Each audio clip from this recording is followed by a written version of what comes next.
Yo, are we live or what are we doing?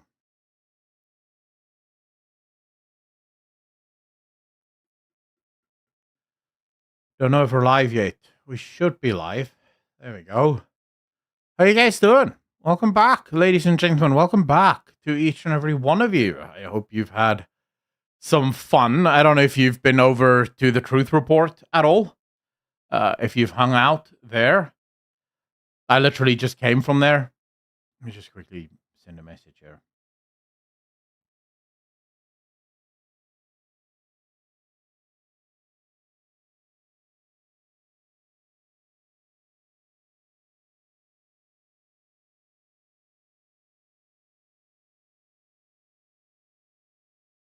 All right.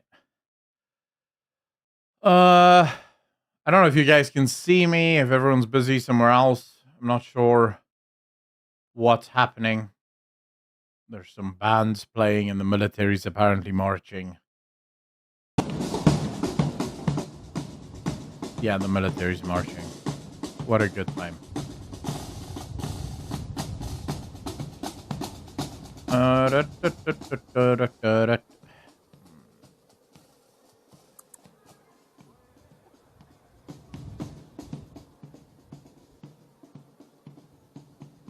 Do that. Can you guys see? You should be able to.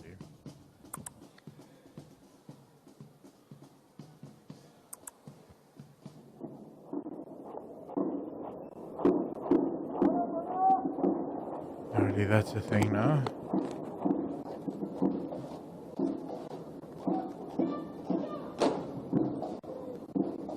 Hermanes, how you doing, sir? How you doing? Welcome, welcome. You're not wrong. Definitely not homeless. You are not wrong, sir.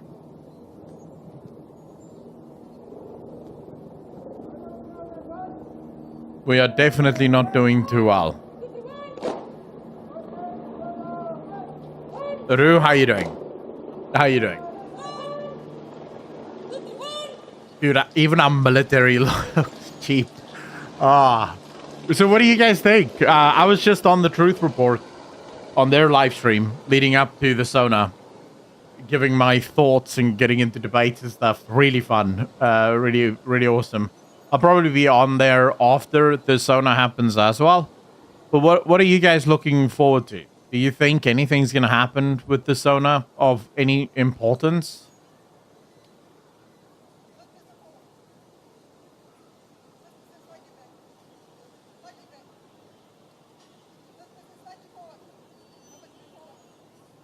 Yeah, this is so useless.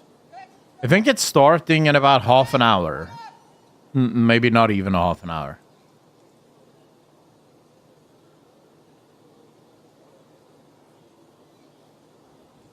What is she looking at? Really? These are drills. You're not supposed to now tell them to get back or move back. They should know this.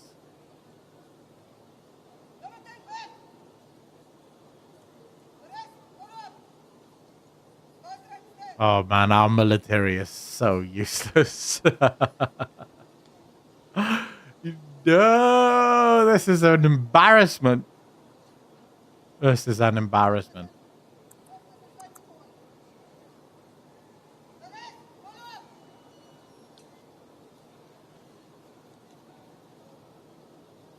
Okay, cringe the field. Hey, it's bad. It's really bad. But now we'll wait. We'll wait for the actual SONA to happen. Then we'll actually get going with this.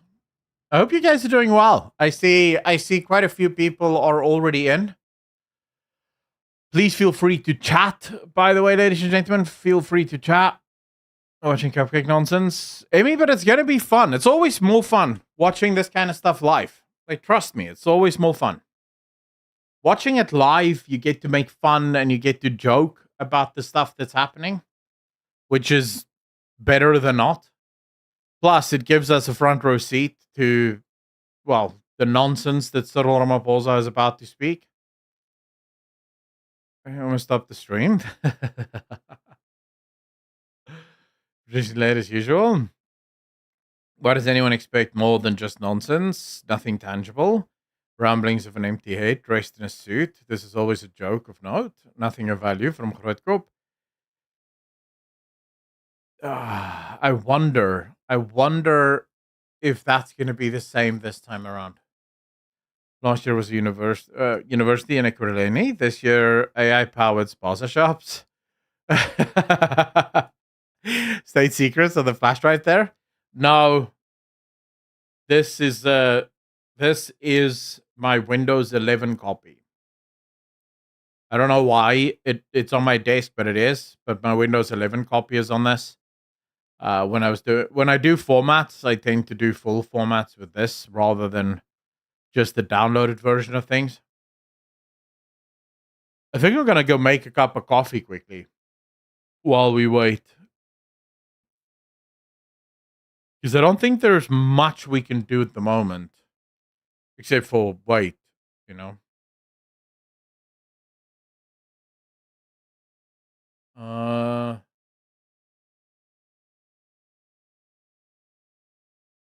This is all just a show? Retic, I mean, yes, but that's politics really in a nutshell, no? Politics is mainly just entertainment. Politics, I think the best critique I've ever heard of politicians is from Plato. Right? Plato said, politics does not reward the competent. It rewards the best liars. And that is why countries will never last. Or I think he said that is why democratic countries will never last. Because that's politics, right? Democracy does not reward the competent. It rewards those who can lie the best. And that's ultimately what we have at the moment. That's literally the debate we were having over at the Truth Report just before I went live, just before I came here to you guys. Was exactly that. My issues with the GNU and the lies that were told leading up to the GNU. So yeah, but we'll ultimately see. We'll see how all of this plays out. While I go make some coffee, I will put this on for you guys, so that you guys are forced to go make some coffee as well. Mirror Page, how you doing? You guys can listen to the band while I'm gone.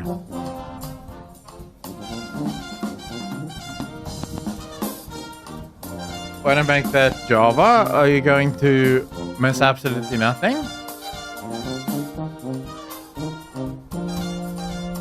Hey, it's not cringe, Rue. This is our military. These are the people, the men and the women that will defend us from attack. In case someone sends a rubber ducky our way, we will need these guys. Provided the enemy doesn't have bombs or maybe a hand grenade. But if the enemy arrives with like sticks and maybe a sword, we can win. We can absolutely take it. But okay, I'm gonna go grab some coffee, ladies and gentlemen. If you don't have anything to drink, now would be a good time to go get it. Because in about 25 minutes, our president might start speaking. I say might because this is South Africa. When's the last time you've seen Cyril Ramaphosa on time for anything? So I'm pretty sure it's probably not going to happen. You know what I'll do for you guys? I'll mute it. Right? That's what I'll do for you. I'll mute it so that you can see what's happening on the screen, but you don't have to listen to what's happening on the screen. Because let's be real, it sounds pretty crap. Last year's SONA is when Cyril dropped these infamous "we will not be bullied." This year's SONA is probably going to be more of the same. I expect there's going to be a lot of anti-Israel rhetoric. I expect there's going to be a lot of anti-Donald Trump rhetoric. There's going to be a lot of anti-America rhetoric. There's going to be, and I guarantee you guys this, he's going to say at some point, the green shoots of our economy. Which, of course, even over at Truth Report, speaking to Dawie Rood just now about an hour and a half ago, figuring out the exact green shoots, that's a mystery. Actually, that should be a course presented at university. Find the green shoots of the South African economy. Because Cyril says they exist. I don't see them. No matter where I look, they don't seem to exist. Except for where Cyril says apparently they exist. Turks Fay with the 10 community memberships. Really appreciate you, sir. Thank you, thank you, thank you. You are so kind. I really appreciate you. Memberships really do keep this channel going, so I want to thank you from the bottom of my heart, sir. Thank you very much. John Stenkaisen is busy polishing a Raposa shoe. True. Why did the president fall asleep during SONA 2026? He'd already heard the same promises in 2025. Yeah, I would actually not be surprised. Wasn't there one year, which year was it? Was it 2020 and 2021, where the SONA was almost like word for word the same thing? Well, not really word for word, but you know what I mean. It was basically the exact same SONA, the exact same promises, the exact same everything. So I wouldn't even be surprised if he just goes, well, 2024 was a good year for us. Let's just run that back. Let's just do that one again. Ugh. But okay, let me go grab some coffee. And when I get back, when I get back, we'll discuss the dying state of our economy. It's in 1 year because of COVID. Oh, yeah, that's also true. But at this point, can anyone really tell the difference economically between COVID and now?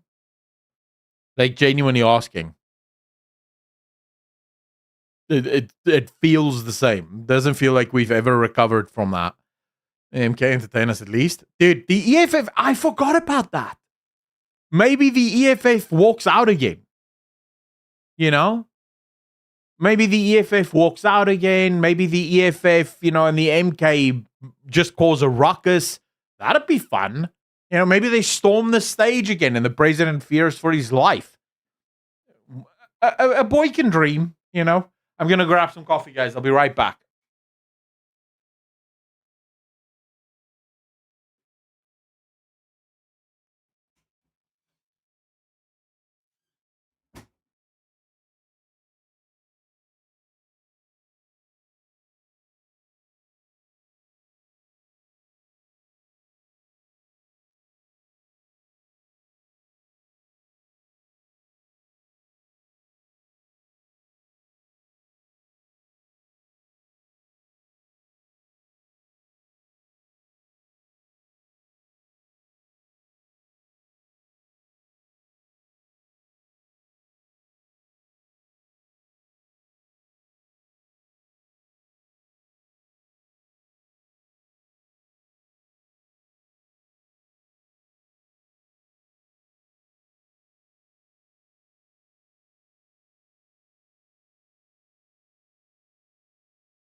I'm back. Sorry about that, guys. Needed to grab some coffee because this is going to be a long one. Is the Dynamic Alliance pro illegal immigration? I need someone to explain liberalism to me as well as conservatism. Oh, the Democratic Alliance. They are pro illegal immigration insofar as they don't want to do anything about the immigration. Okay, so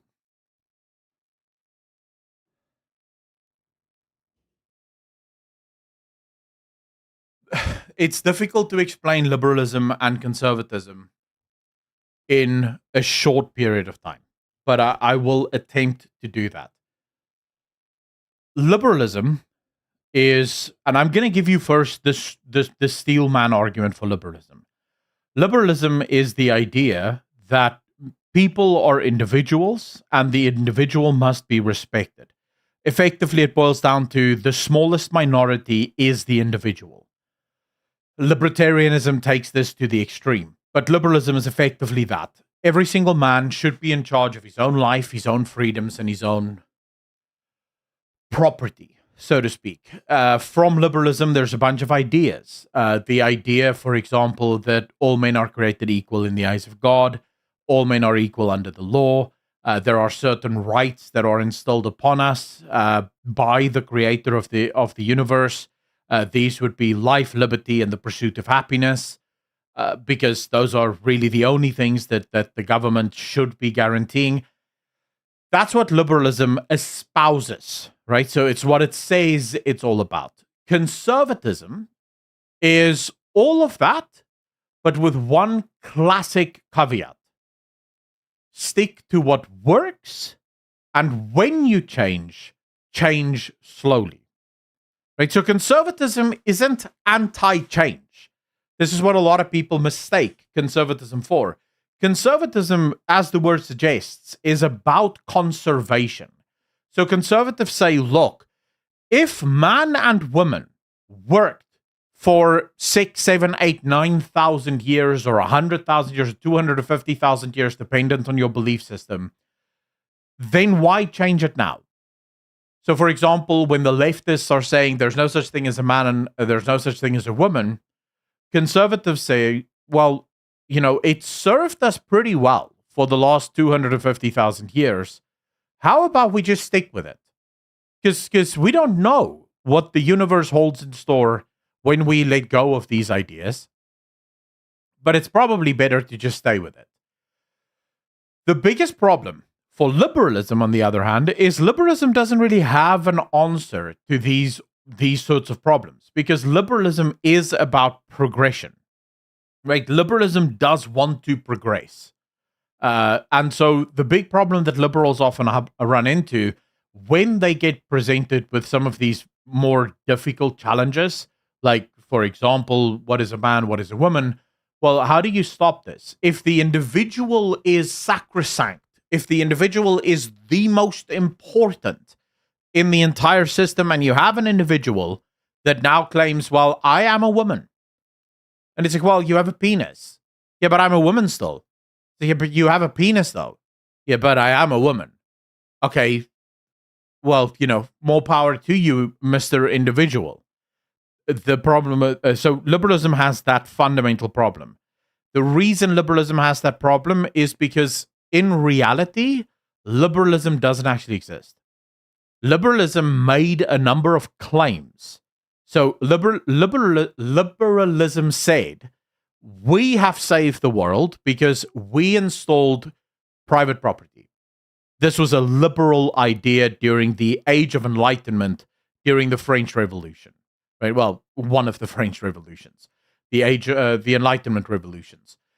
We installed private property. We installed the right of the individual, freedom.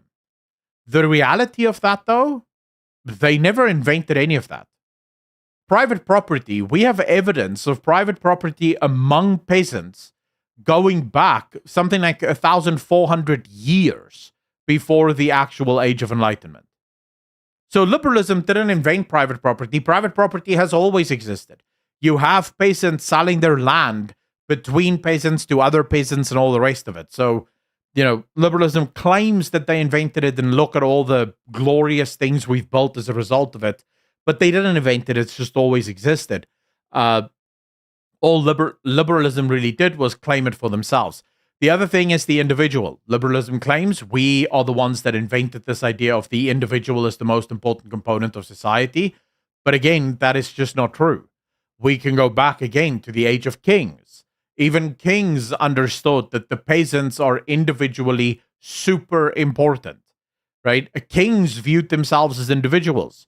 Kings understood, the majority of them, except if you had like really bad kings, but the majority of kings understood if the peasantry is unhappy, you have a civil war on your hands. So the big problem really that we have in today's world on a more intellectual academic level is that we have two philosophies vying for power, but only one of them actually exists, like actually is real, and that's conservatism. Liberalism is an invention of the mind that claims things for itself that doesn't belong to it. It didn't come up with those. So yeah, I that's sort of in a nutshell. Dyer, how you doing, brother? Look at their website, Opportunities Beyond Borders. They're pretty much for foreigners. Well, yeah, I would argue, if you're asking me whether or not the Democratic Alliance is for pro-illegal immigration, the Democratic Alliance is an open society World Economic Forum party. That is what they are. So from the perspective of the Democratic Alliance, they want more immigrants. They want an open society. You literally heard it just earlier today. I was on the Truth Report when Mr. Alan Windy was asked by the Truth Report. Like, we literally had an interview with him where he said this nationalism that is rising up in the country, because he was asked about the PA and the threats of the PA in the Western Cape, and he said this nationalism is just disgusting, and this is not what South Africa is all about. And you see, that's the issue. If you're going to go to government, but you're not a nationalist, what the hell are you doing in government? Why would you be the leader of a party, but you're not not a nationalist?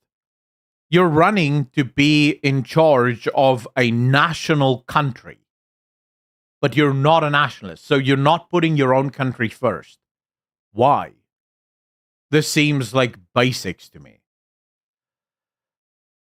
Werner, how you doing, bro? Can I say, new to your channel, but glad I found it. Loving the content. Thank you so much, Werner. I truly appreciate that. Thank you from the bottom of my heart. Beauty of it is that none of their so-called wins and gains are permanent. I don't think we can put individualism back in the bottle, to be honest, but pretty much all of the excesses of this ideology we can. So Tekla, it's not about putting individualism back in the bottle. Individualism has always existed. All you need is a government that accepts that individuals exist and individuals are important, right? That's really the only problem we have at the moment. The President and the First Lady of the Here's the President. The President of South Africa, ladies and gentlemen. Between the Speaker of the National Assembly, the Chairperson of the NCOP, the Secretary to Parliament, and they are greeting the President of the Republic, Mr. Cyril Ramaphosa, and the First Lady, Dr. Tshepo Motsepe. And after this greeting, the President will ascend to the stage together with the Speaker and the Chairperson, where he will take I wonder why he's always smiling. Like, why is he always so happy? Does he just minutes away from the long-awaited delivery of the state of? Do you think Cyril Ramaphosa genuinely believes his own lies about the economy getting better, about the economy being the economy growing? As the head of state. Surely he can't believe that. For the president, national significance, continuity and tradition, and of course, state authority. I got 7 billion for doing no work. Yeah, probably also true. So full of poop with eyes are brown. Some of the highlights are when he speaks from the heart and goes, "Okay, boys." Proceed into the main entrance of the City Hall building. and the Secretary will then join the Sergeant at Arms and the Usher of the Black Rod in the passage right next to the entrance of the chamber, while the First Lady is being taken to a seat in the gallery by a protocol officer in the presidency. And the acting chief of state protocol, Mr. DJ Sitole, you've seen him there. Man, he is such a the divisional manager. Will worthless be also in man. attendance to the president, the speaker, and the chairperson of the NCOP. As you can see, some conversation there between the speaker, the president, and the chairperson of the NCOP. Better. Just before the president Jared, I proceeds actually beg to differ. the podium right in I beg to front differ. of the I City think Hall. there's a lot of noise around this economy that, in the Chairperson of the National Council grand of scheme of Provinces, things, by the end of this year, all of the together with all of the hopes and dreams of the green shoots of the economy is going to be dead and buried. only the president acknowledges the salute by placing his right hand on his chest. And save South Africa under God. Anthem is played. Durka, I agree with you. Although I will at some point make a bit of a. And I will make a video at some point about to his side on the command. can So, South Africa be saved the without president does not bloodshed? Inspect the guard of honor, and the aides de camp do not salute during the national salute as well. On time is a stretch, Debbie. I mean, he has 5 minutes to start speaking. Do we think he's going to make it? Because I don't think so. He doesn't look like he's in a hurry. The Speaker of the National Assembly and the Chairperson of the National Council. By the way, Debbie, how you doing? Turn around and descend the saluting dais. And then the President, the Speaker of the National Assembly and the Chairperson of the NCOP, they will then descend the saluting dais and proceed to the main entrance of the Cape Town City Hall. Bro, how you doing? Alan, yes, African time. Hi.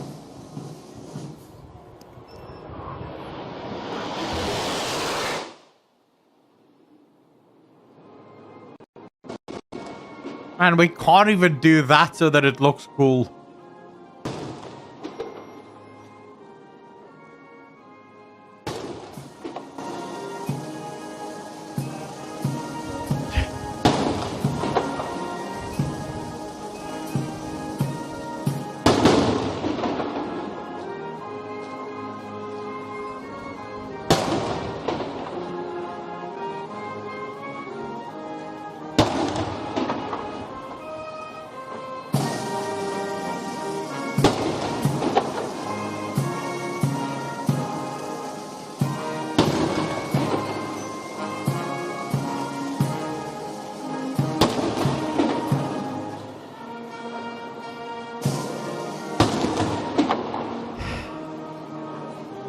Taxpayer money going. Oh yeah, of course.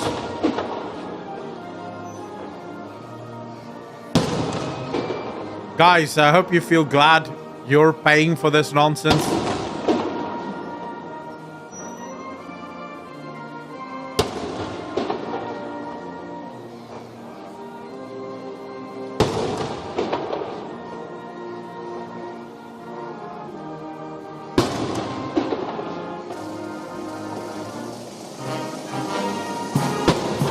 Oh, Debbie, it's perfect now. I had a root canal on this one. So, you know, I'm all good now. Sometimes it's okay. As an American, I'm not happy my taxes are paying for this. KB, you'd be surprised how much of your taxes are in fact paying for this.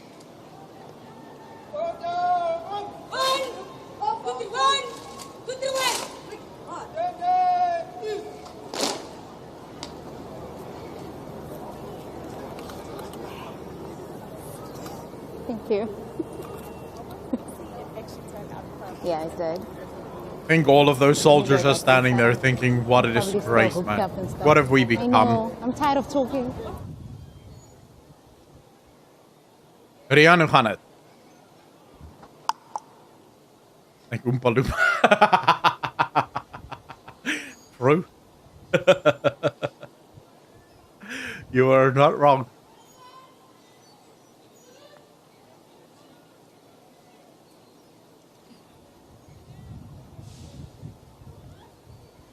I will say, though, being in government is good, man.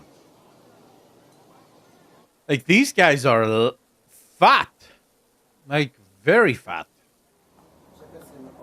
Like, I had to pay to look this way. Into the chamber. And you guys paid for them to look that way. You know? That's our money that has caused them to be that fat. The VIP entrance of the City Hall. And proceed I mean, our military is useless. The National Assembly, as I've just outlined, the chairperson of the National Council of Provinces, and they were led by the Bushwell, how you doing, bro? To the passageway to join the Sergeant at Arms, the Usher, Louis, the Black Rod, and how the you doing, Secretary sir? to Parliament to form up the parliamentary procession, which will proceed into the chamber. And of course, what you have just witnessed is a public recognition of the President's office. It signals to citizens that this is a major state event, and it links South Africa to global ceremonial norms while maintaining a local identity. And in the chamber, members are awaiting... Man, that Kwedi Mantashe, that man's growing by the day. The Speaker of the National Assembly and the Chairperson of the National Council of Provinces. And of course, we are waiting the Sergeant at Arms to announce the Speaker of the National Assembly, the Chairperson of the National Council. But let's listen into the House.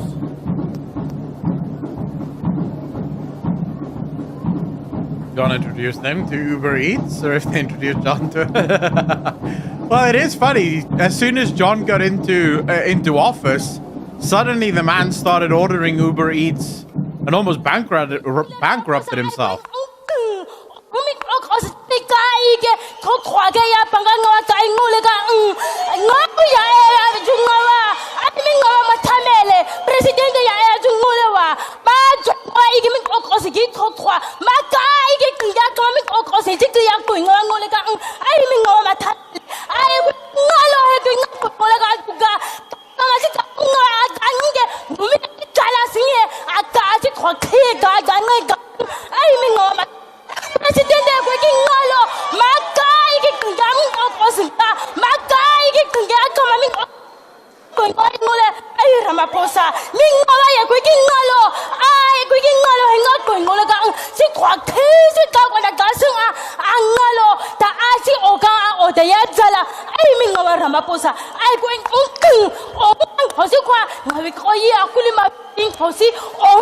I don't know what she's saying.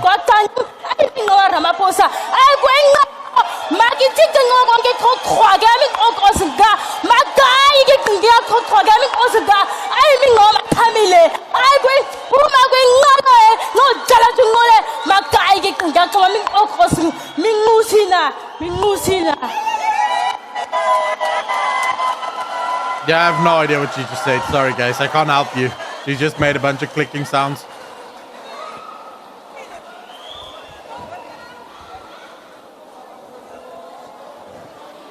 Order, honorable members. There will now be an opportunity for silent prayer and meditation. You think any of them actually pray? Please be seated. Wow, that's a quick prayer. Whatever they said, theory, deep stuff. Honorable members, we will try next time. Speaking of power naps, Ramaphosa looks like he's ready for his. And meditation. Would like to thank our praise singer, and very importantly, that this year is the 30 years of our Constitution, and she gave the poem in Kuntile language, which recognizes the importance of the Khoi and the San members of our society.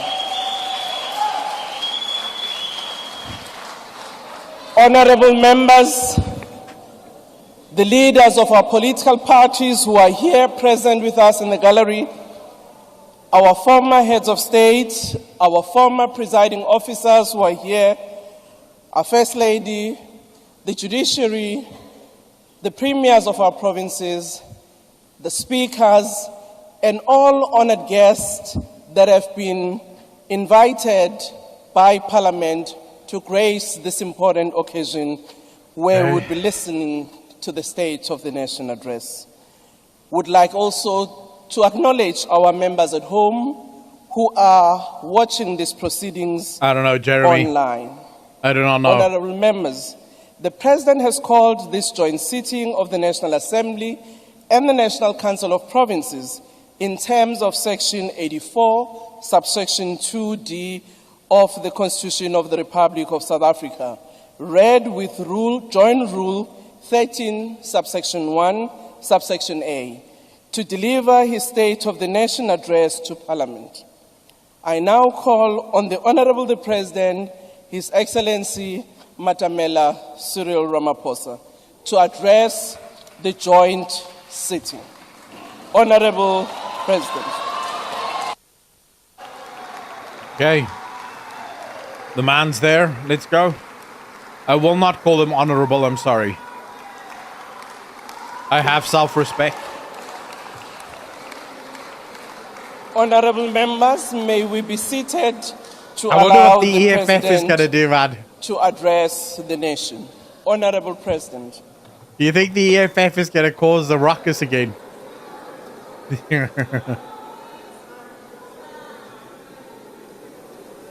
Speaker of the National Assembly, Ms. Togoti Diza, the Chairperson of the National Council of Provinces, Ms. Refile Mtsweni Tsipani, former President Kgalema Motlanthe, former Chairperson of the NCOP, Mr. Amos Masondo, former Chairperson of the NCOP, Dr. Naledi Pandor, Mayor of Cape Town, Alderman Jordan Hill-Lewis,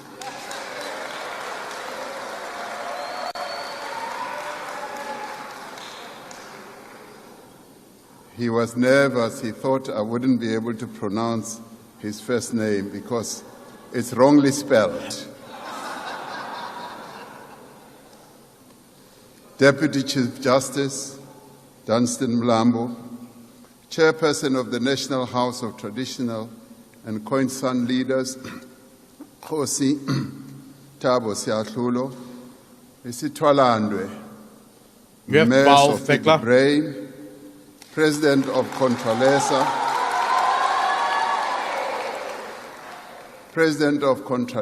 Khoshi Motupa Mukwena, members of Parliament, premiers of our provinces, fellow South Africans. next, how you doing, bro?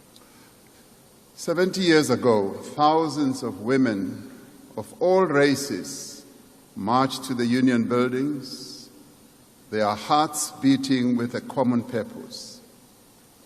Armed with extraordinary cunning and resolve, these women braved police checkpoints and harassment.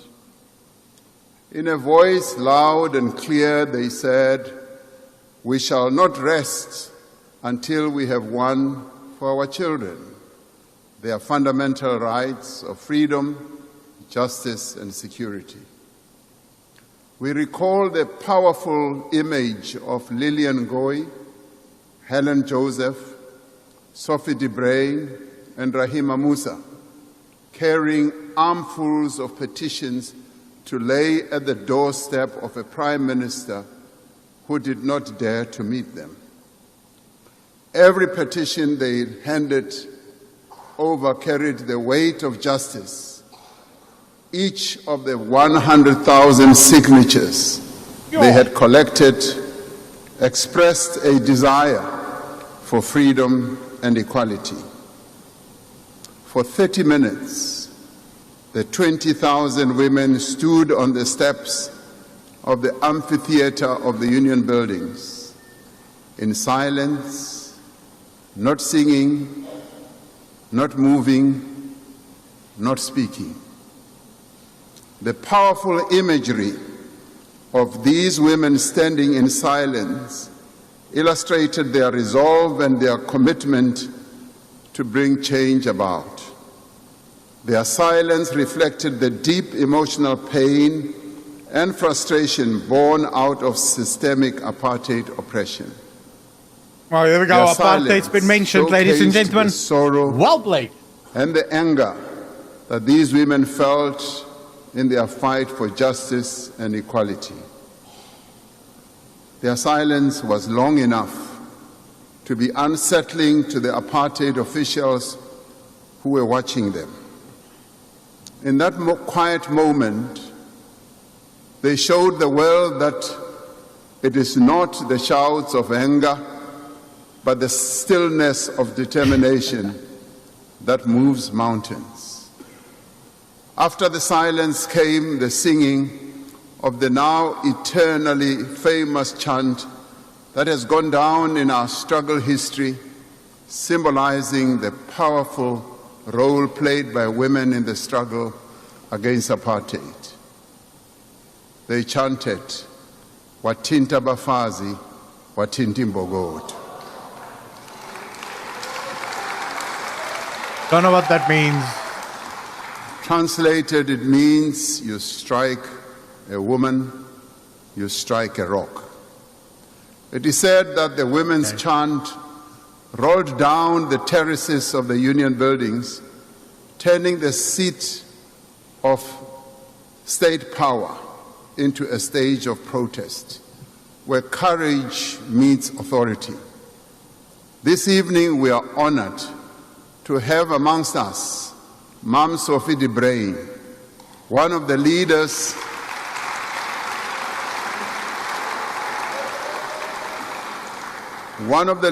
that marched and a stalwart of our struggle for freedom.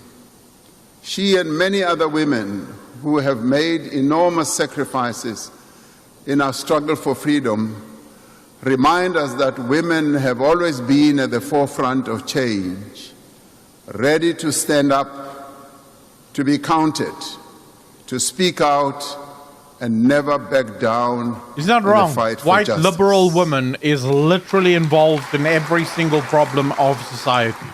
To mark this White liberal anniversary, woman. I'd like to ask you to rise and give a standing ovation to the women of South Africa who marched on the union buildings in 1956.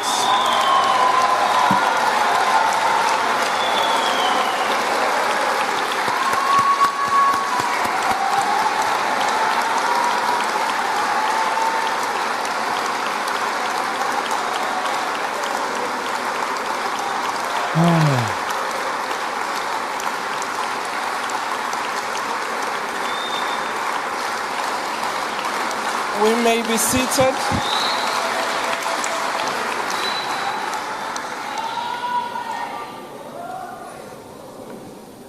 Mam Sophie de Bruyn, I can see where you are seated.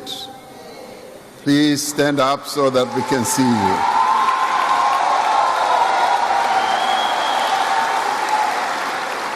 Looking at her, I can see she's a leftist nutcase. It was 50 years ago, in that same spirit of defiance and struggle, that young people in Soweto walked out of school and marched Oh, here we go. towards Oh, my Orlando goodness. Stadium to oppose the imposition of Afrikaans as a medium of instruction and the hated system of Bantu education.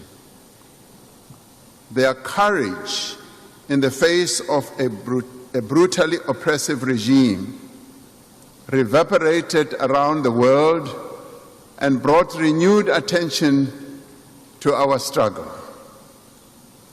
The determination and sacrifices of the youth of 1976 and the generations of young people that would follow continue to inspire us. Really? We You guys thank have worse the young education than people Bantu education. of 1976.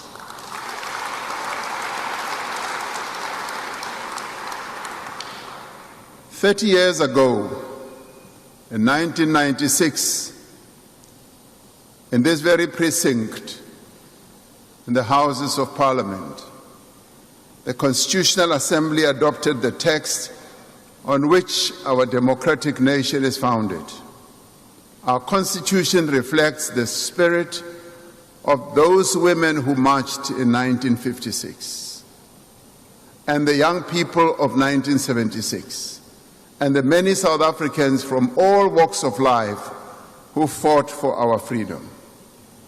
It is a constitution that reflects the aspirations of the people of South Africa for a nation that is united and at peace. He's saying all of this, by the way, because he wants to remind us of this so that he can blame apartheid later for all of the failures. It is a constitution that calls on us not only to redress the injustices of the past, but to progressively realize the right of all South Africans to housing, to health, to food, to water, to social security. None of them have homes. They don't have healthcare. They don't have education. They don't have social security. What the hell are you talking about, asshole? Today, we must realize these aspirations in a world that is rapidly changing. A world in which narrow self-interest has replaced the common good. A world in which trade is used as an instrument of cohesion. A world in which might is right and the powerful impose themselves on the weak. To navigate this new world, we must draw on our strength as a nation. Our strength comes from our values, as articulated in our Constitution.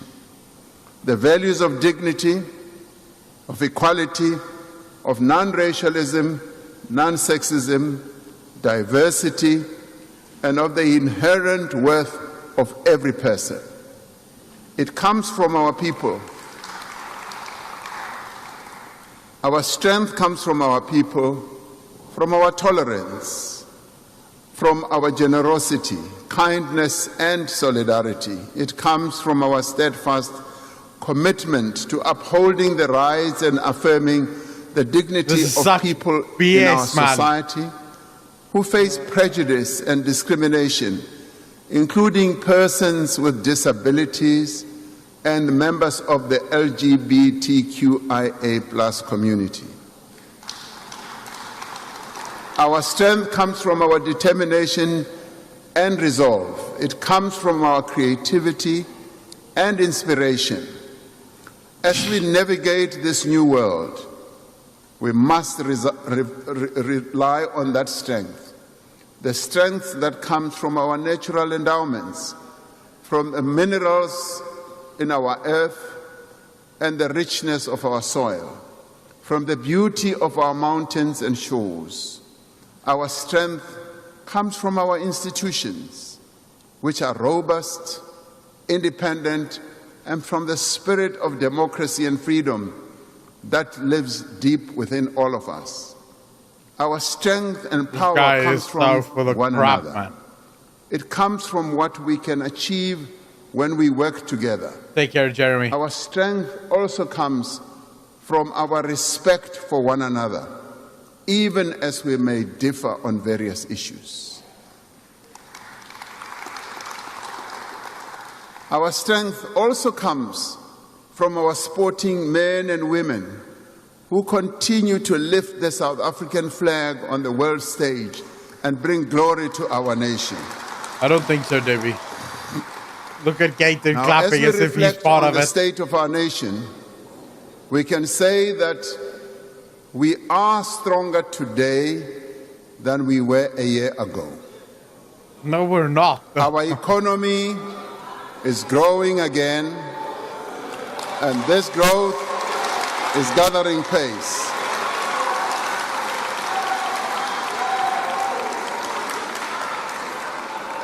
While we have experienced 4 consecutive quarters of GDP growth, we know that it has to grow much higher and much faster to meet our social and economic challenges.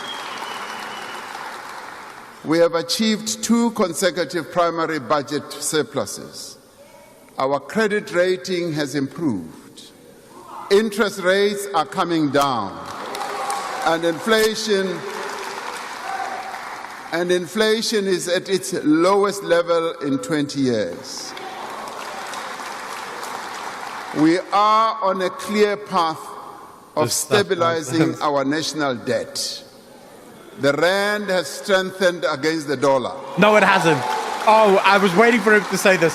The All the other Johannesburg things. Stock Exchange, the largest stock exchange on the African continent, has performed exceptionally well over the past year. This growth reflects broader economic recovery, investor confidence, and increasing interest in South Africa's economy and equities. Our borrowing costs have been declining. Through Operation Vulindlela, we've made significant progress in accelerating economic reform and opening the way for investment competition. We have brought an end to load shedding and built a more dynamic and resilient energy system. We have made progress in improving the performance of our ports and freight rail lines, No, you haven't. steadily increasing the volume of goods that we move in and out of our country. We have restored our passenger rail system. More and more commuters are now able to travel to work on newly locally made trains, significantly reducing their traveling costs.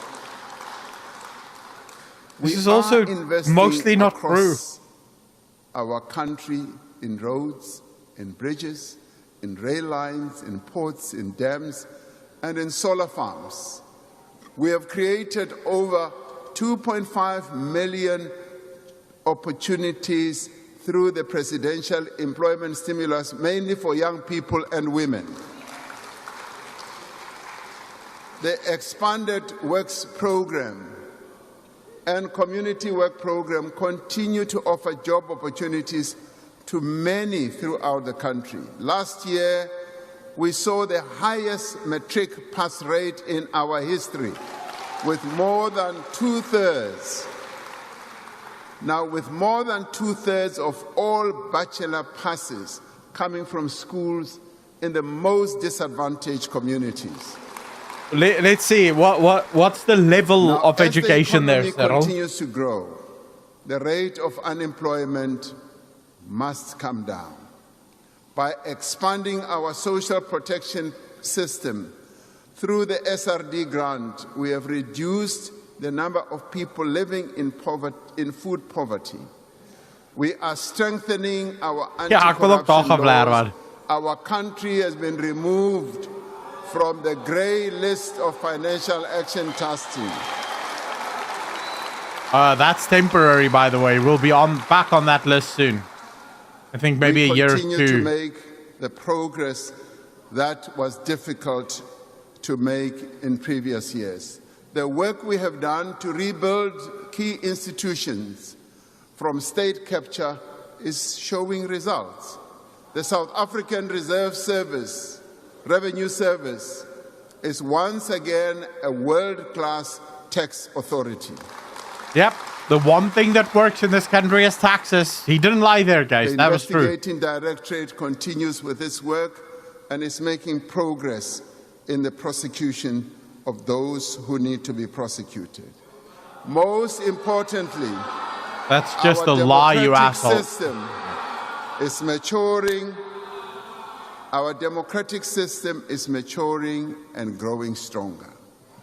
The government of national What? unity, you will love this, has shown that it is possible for South Africans to come together from across the political spectrum to work on a common agenda for growth and progress.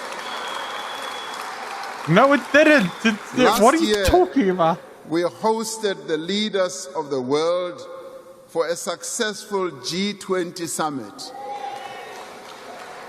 which showcased our country's strength on the global stage. Confidence is rising amongst investors, business people, and consumers. Now, these improvements are the result of a determined effort across government and across society They show what is possible when we work in unity and we work with unity of purpose. Now we have a unique window of opportunity to translate these gains into sustained growth. Despite this progress, we must be honest about the challenges that we still face. Although we are moving forward, You weren't honest about the we must solutions not or the claim good things. Why would you be honest about easy this? victories. We are still far from where we need to be. Yep. Here we go. For too many people, life remains hard. Jobs are scarce and opportunity is out of reach.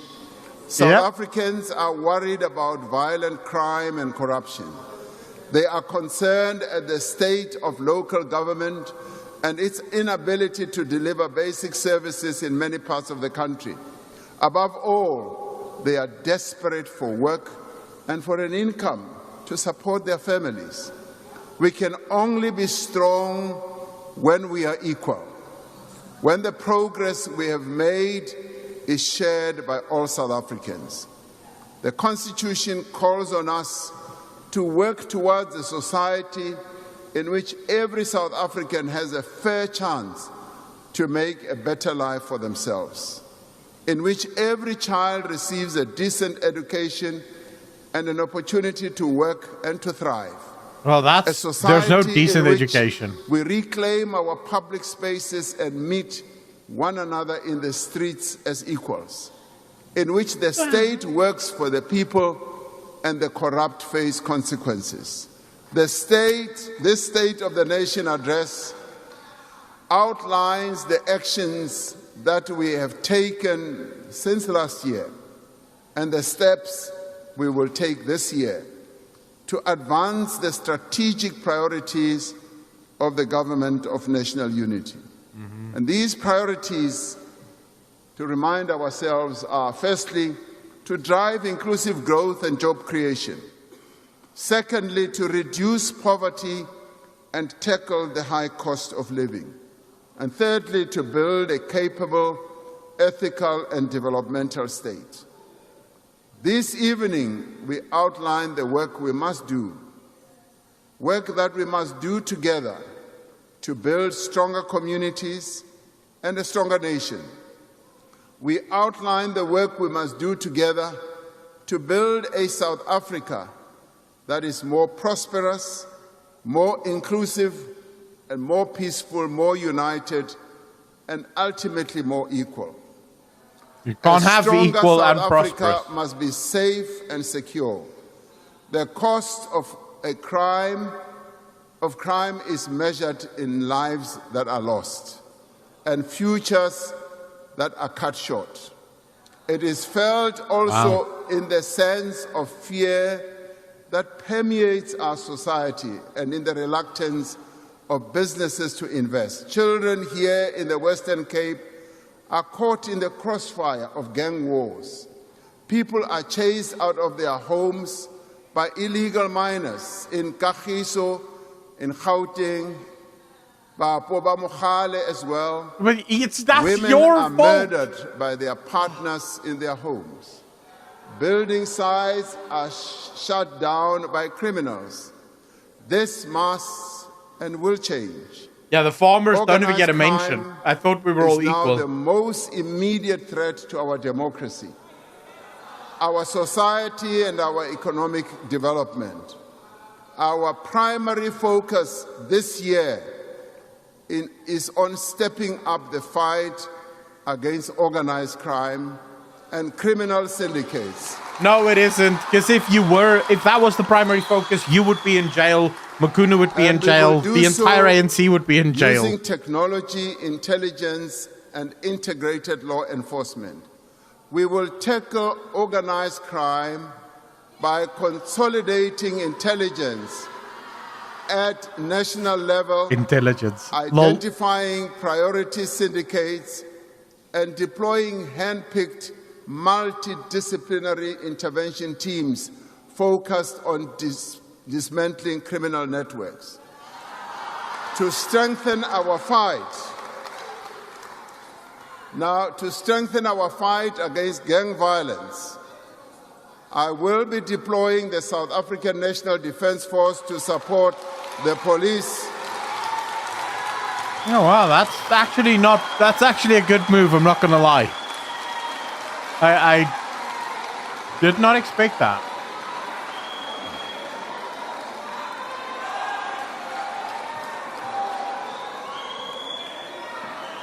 But I think the gangs are going to shoot our military right back. Thank you. Thank you.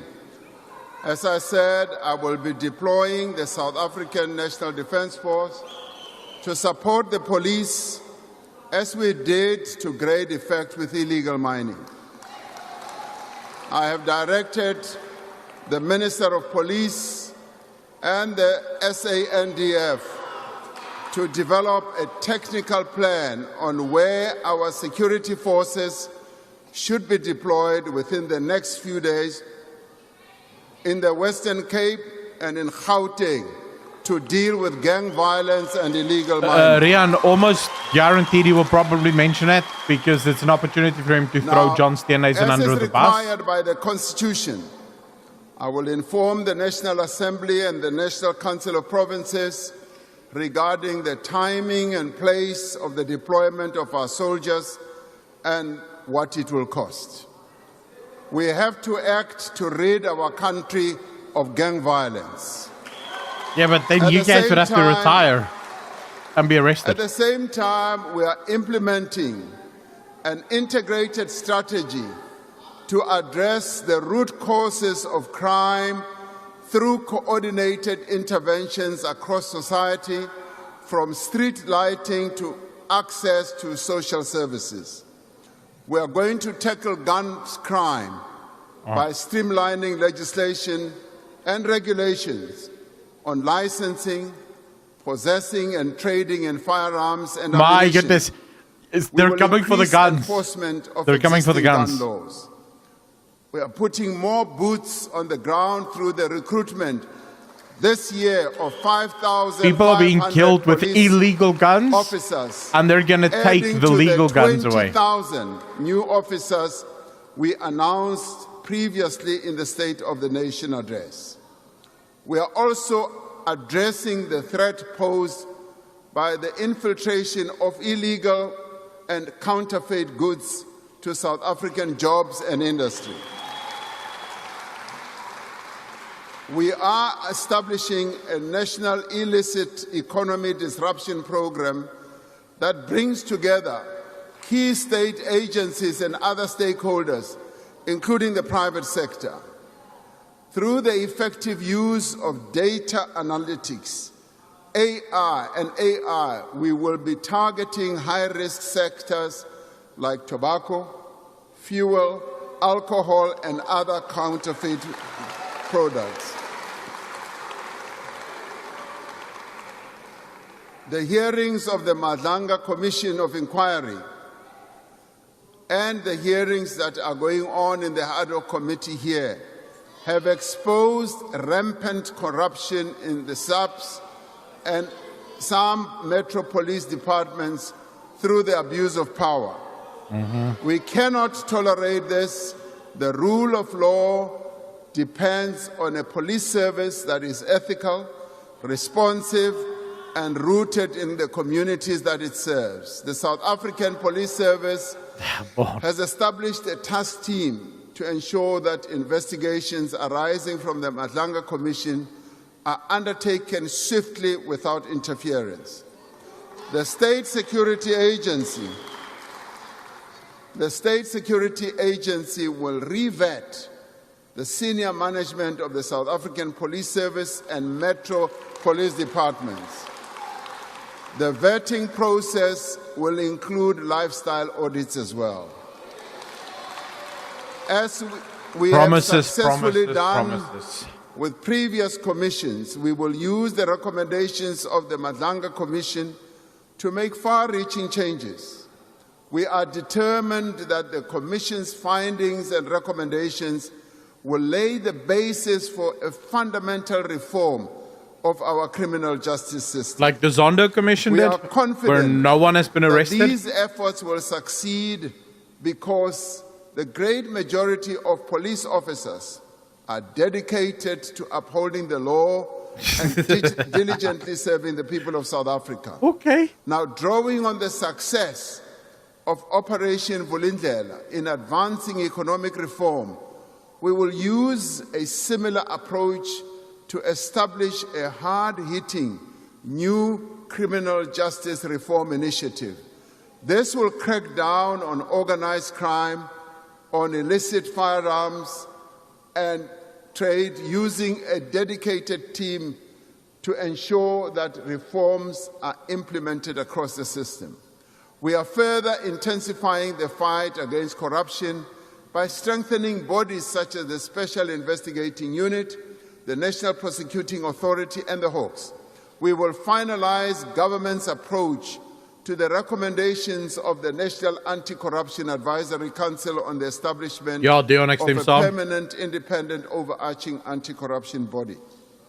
We cannot accept that those who speak out against corruption are victimized, targeted, and killed. The Whistleblower Protection Bill will be introduced in Parliament. Among other things, this will criminalize retaliation and provide psychosocial, legal, and financial support to whistleblowers. And there will be a special focus on restructuring our procurement system with a view to ending corruption. The Auditor General reports that the majority of incidents of corruption originate in the procurement system. We cannot allow this No cancer crap, to bro. continue, We know this. and we must therefore act.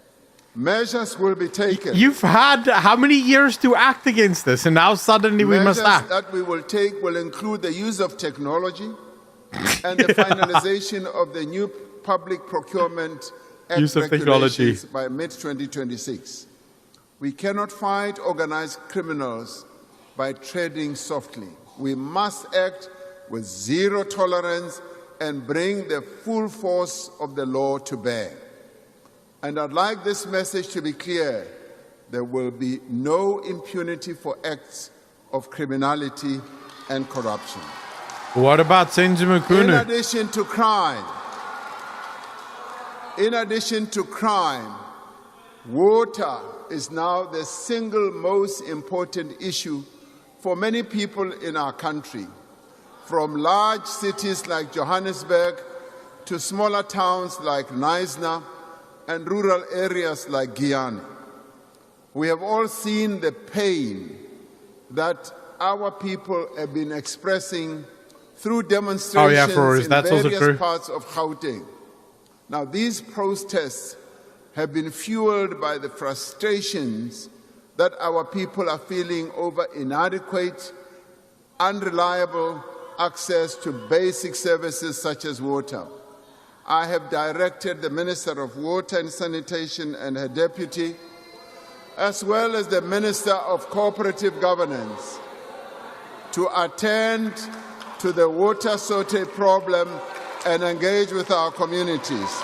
Wow, oh my goodness. Only now he's doing that? I can see you are excited. As we speak, Order, honorable members. Can we please lessen our voices As he's so that drinking his water members while can people in hear Joburg the message? has no Thank you. water. This is funny. As we speak, they are in Gauteng at the moment, engaging with our people, explaining to them precisely how government intends to immediately deal with the challenges that our people are experiencing. No, I mean, it's They been have years informed with me the that water crisis, the but pipes now they're on that it. had been damaged are being repaired and the reservoirs are filling up again. Now, this comes from poor planning, inadequate maintenance Yep. of water systems by many of our municipalities And the main cause of the problems are now ANC. the reason why we are now having empty taps. There is no silver bullet you son of a gun! this challenge. The main cause of the problem are now the reason why we don't have water in the taps. He wanted to say it's the ANC. Infrastructure. To ensure water security is in the long term, we are building new dams, upgrading existing infrastructure. We have committed 156 billion rand in public funding for water and sanitation infrastructure over the next 3 years. The construction of the Lesotho Highlands Water Project and other large-scale projects like the Ntabelanga Dam, part of the Umzimvubu Water Project in the Eastern Cape, is advancing. And we are in the final stages of establishing a national water resource infrastructure agency to effectively manage the country's water infrastructure and mobilize funding for infrastructure. We have a minister of water and sanitation. Now we're getting another agency for water. But in getting water to people's taps. The Water Services Amendment Act or Bill will enable us to hold water service providers accountable for their performance, and if they don't perform, to be able to withdraw their licenses if they do not deliver. If a municipality is not willing or able to provide a service to its residents, then it must be done by another structure that can do so. Now, these reforms will address the root causes of the water crisis. In the short term, we need to address the immediate crisis where water outages are being experienced right now. 3 years ago, when we were experiencing daily power cuts, we established the National Energy Crisis Committee to enable a focused national response. We overcame what seemed like an insurmountable challenge by adopting a clear plan and delivering on it. Using the same approach, we will now elevate our response to water crisis to a National Water Crisis Committee, which I will chair. Oh, here we go. Another committee, an agency. The structure will bring together all existing efforts into a single coordinating body. The Deputy President has been working with a number of water authorities in the country, and we will coordinate all that to make sure that we address this problem. But we have that body. It's called the Department of Water and Sanitation. And resources from national government to municipalities facing water challenges. It will ensure that action is taken swiftly and effectively to address the problem. To address the challenges effectively, we will not hesitate to use the powers that are enshrined in our Constitution and in the Water Services Act to intervene in municipalities where necessary. National government cannot stand by and believe that local government will be able to solve the problem which they are not able to solve. National government will therefore intervene. We will hold to account those who neglect their responsibility to supply water to our people. Government has already laid criminal charges against 56 municipalities that have failed to meet their obligations. And are you going to lay criminal charges against Johannesburg? To even lay charges against municipal managers for violating the National Water Act. The critical problem is that in many metros, in many of our cities and towns, water revenue is being used for other purposes, and very little is invested in upgrading and maintaining water infrastructure. To address this challenge, in line with the commitment that we made last year, we have introduced a new 54 billion rand incentive for metros to reform their water and sanitation electricity services. This will ensure that the revenue from water usage is put straight back into fixing pipes, into fixing reservoirs, and into pumping stations. Water outages are a symptom of a local government system that is not working. No, it's a symptom of the ANC not working. Underway the hell are you talking to about? address the root causes of dysfunction in many of our municipalities.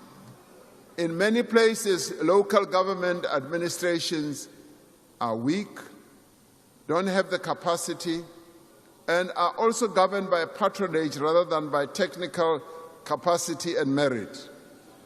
In her most recent report on local government, the Auditor General said, local government is characterized by inefficient accountability, failing service delivery, poor financial management and governance, weak institutional capability and widespread instability.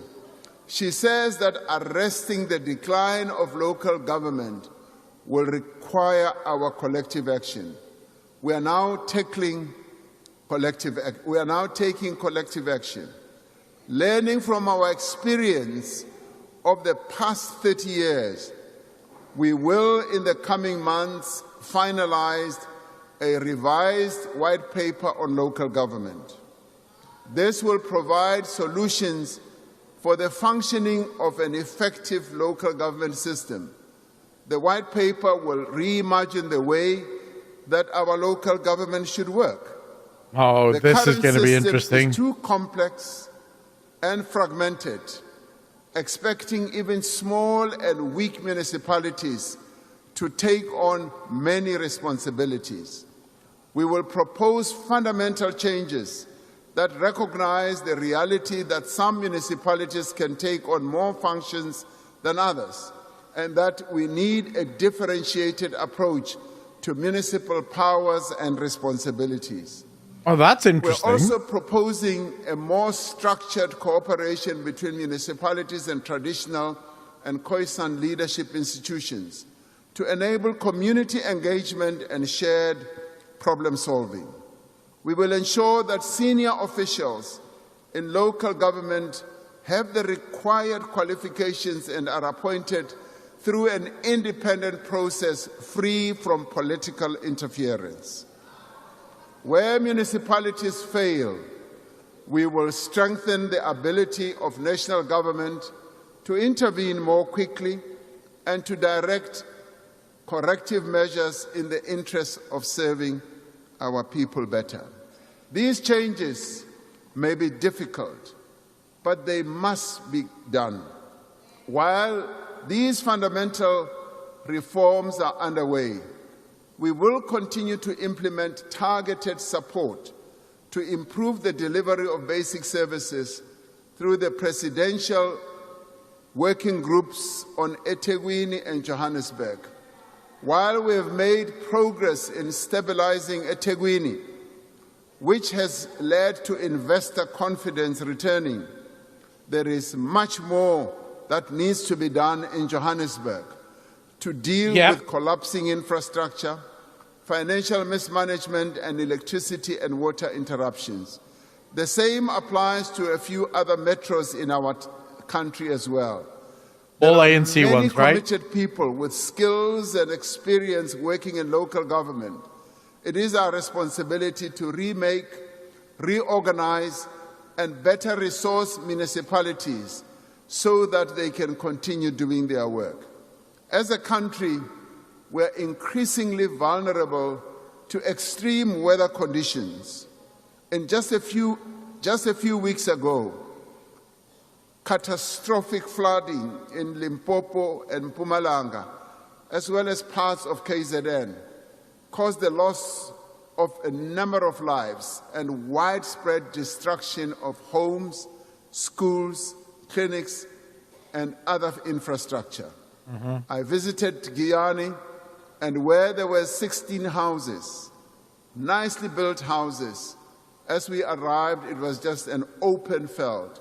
The houses had been washed away. It was like there were no Were they houses nicely ever built before. then? The foundations, the roofs, and all that had been washed away.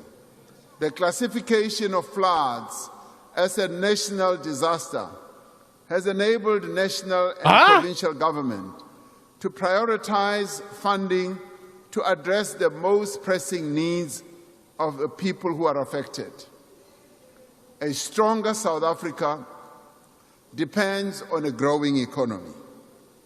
For more than 15 years, our economy has experienced low growth. All our actions are now driven by the need for rapid and inclusive economic growth to create more jobs and to create, for that matter, better quality jobs. To give effect to the medium-term development plan, Cabinet has approved a comprehensive implementation plan to drive growth and inclusion. Through this plan, we are working to revive growth by creating conditions for firms or companies to invest by maintaining a clear and stable macroeconomic framework, investing in infrastructure that works, creating a conducive regulatory framework that supports growth and enables competition, and a focused and forward-looking industrial policy. The foundations of this plan is investment, particularly in public infrastructure, as well as labor-intensive growth sectors that are capable of future growth. Now, these include the digital and green economy, where young people will find employment opportunities. Infrastructure is much more than an investment in brick, mortar, concrete, and steel. It is an investment in jobs. Yeah, green energy is just a lie. Growth. For many years, fixed investment has been a waste declining. of money.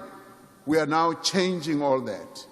Government has committed more than 1 trillion rand in public investment over 3 years to build and maintain infrastructure.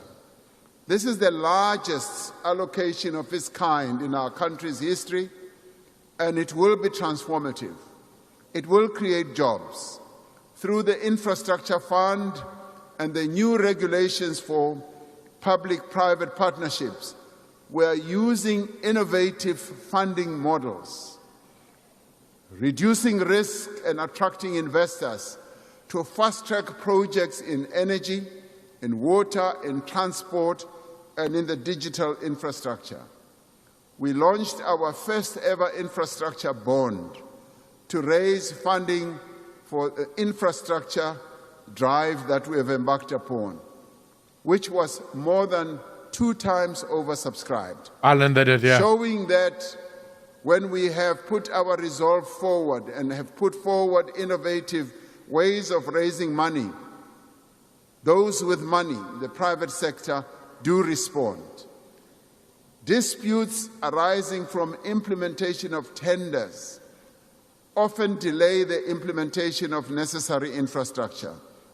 We often find that when an infrastructure project is about to be embarked upon, competitors start taking each other to court, and waiting for the long court process always delays the start of those projects. To prevent undue delays in critical projects, we will establish specialized courts for commercial matters with dedicated judges and dedicated court roles to ensure faster outcomes in matters that have a bearing on the economy and development. This will speed up the development of our infrastructure. This year, we will begin the work to establish a professional state property company to transform the 88,000 buildings and 5 million hectares of land owned by the state into professionally managed engines of growth and development. I see you like this one very much. I will repeat it.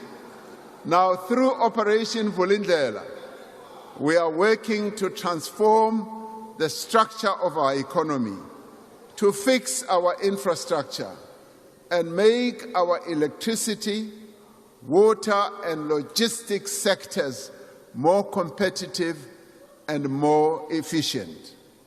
Having put load shedding behind us, we must now transform our energy system to ensure long-term energy security. For decades, our economy grew on the back of cheap electricity.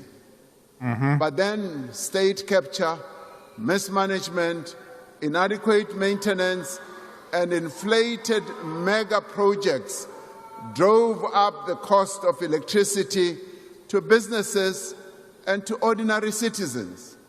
Now, with the far-reaching changes that we are making to the sector, and with our abundant solar and wind resources, we will be able to drive down the cost of electricity. Regulatory changes have enabled a massive and growing pipeline of investment in renewable energy. Solar and wind will increase electricity prices by at least more than 40% of our energy supply will be coming from cheap, clean, renewable energy sources. No, it won't. We're establishing... It won't. There's not a single country in the world that has that. A level playing field for competition so that we are never again exposed to the risk of relying on a single supplier to meet our energy needs. We are restructuring ESCOM and establishing a fully independent state-owned transmission entity, as I have said before. This entity will have ownership and control of transmission assets and be responsible for operating the electricity market. Given the importance of this restructuring for the broader reform of the electricity sector, I have established a dedicated task team under the National Energy Crisis Committee to address the various issues relating to the restructuring process, including clear timeframes for its phased implementation.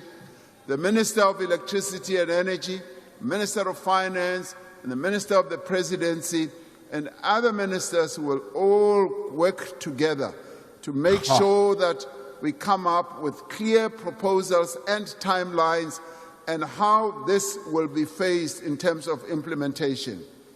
This task team will report to me within 3 months. In addition, we will this year commence the first round of independent transmission projects to enable private investment in expanding our national grid. There has been tremendous interest. There's been tremendous interest in investments in our transmission process. We will work in each province to address transformer overloading, illegal connections, and equipment failure with the objective of eradicating load reduction by next year. We are committed to the path that we have embarked upon to modernize our energy system. We have begun to turn around the performance of our rail system and ports so that our businesses can get their products to global markets. We have now enabled private rail operators to access our network on a concessionary basis, which will now allow different rail companies to compete to move volumes from road to rail.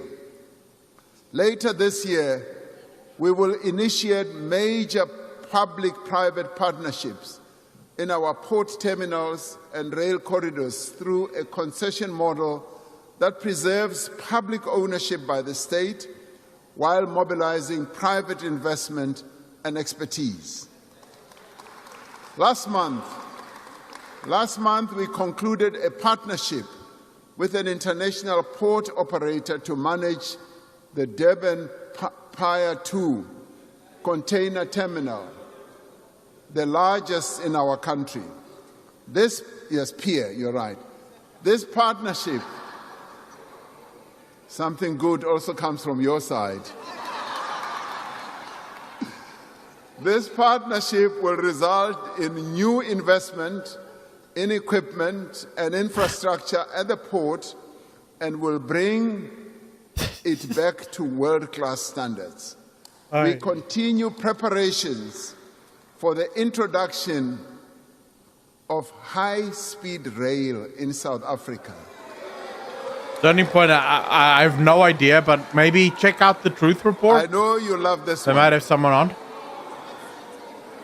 Now this, I've been saying that we would like this to cover initially routes such as Johannesburg and Musina and eThekwini to Johannesburg. Now, it often takes, high-speed trains are happening in many parts of the world. They've cut down the time of travel, and in my book, it should no longer take 5 to 6 hours to travel from eThekwini or Durban to Johannesburg, 4.5 hours from Johannesburg to Messina, when it can be done in a much shorter space of time.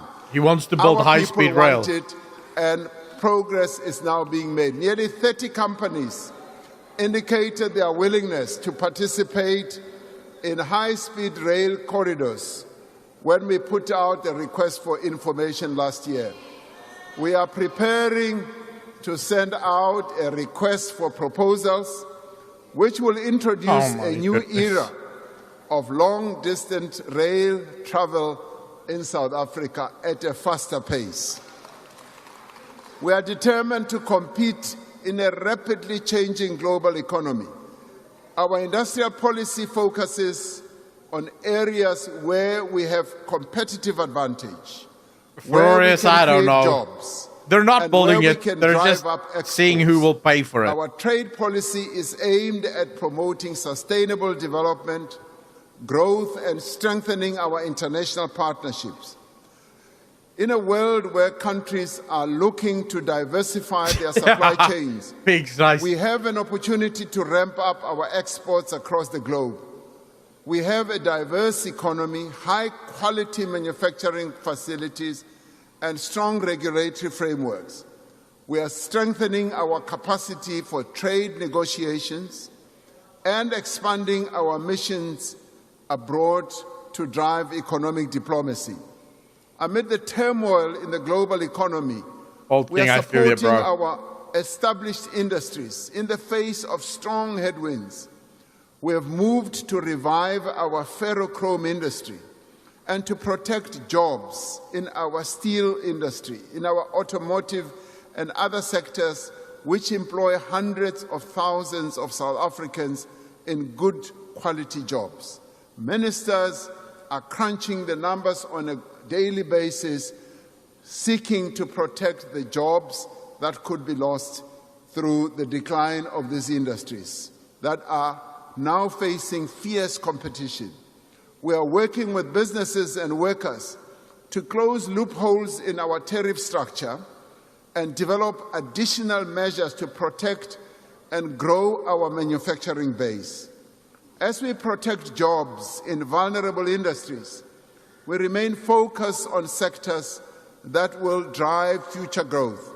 We know that we can create millions of good quality jobs in sectors like agriculture, mining, and services industry, as well as in the green economy. No, these are areas none of that is true. He's lying about all of it. We can be the best in the world. Our agricultural sector is expanding rapidly. Already we are the second largest exporter of citrus fruit in the world. Look at Steenhuisen clapping for his new boss. We are opening new markets for our exports, from citrus to avocados, to maize, livestock, grapes, and wine. Through the blended finance scheme, working with the Land Bank and the commercial banks, we have provided 7.8 billion rand in innovative funding for black producers. We will deploy That's equal and fair. 10,000 new extension officers to support farmers and to improve agricultural productivity. This will give rise to many opportunities for young people to be employed in the thank you so much for the membership. sector. We'd really appreciate you. I saw how this works extremely well in Ethiopia, in the agricultural sector, which was really the worst sector. They employed 40,000 or so extension officers who support farmers. And all of a sudden, agriculture has now become the best performing sector in the economy. While the rest of our agriculture is thriving, the cattle industry today is facing one of the worst outbreaks of foot and mouth disease our country has ever experienced. This disease is damaging our economy, resulting in export bans, trade restrictions, and the devastation of herds. We have decided to vaccinate the entire national herd of 14 million cattle. This requires 28 million vaccines over the next few months. The state will facilitate the acquisition of the vaccine centrally to ensure that we get the right vaccine for the particular strain of the virus in South Africa. Like during COVID, many people felt tempted that they wanted to acquire vaccines for themselves. But because we are a regulated economy and country, we wanted everything to be approved by our authority, SAPRA. Similarly, in this case, with cattle vaccines, SAPRA, our authority, will be the one single organization that will give approval. We will work closely with the private sector to enable an efficient rollout, and most importantly, we will ensure that commercial, private, and communal farmers have immediate access to vaccines. Yeah, you won't have 28 million a vaccines. task team made up of farming organizations,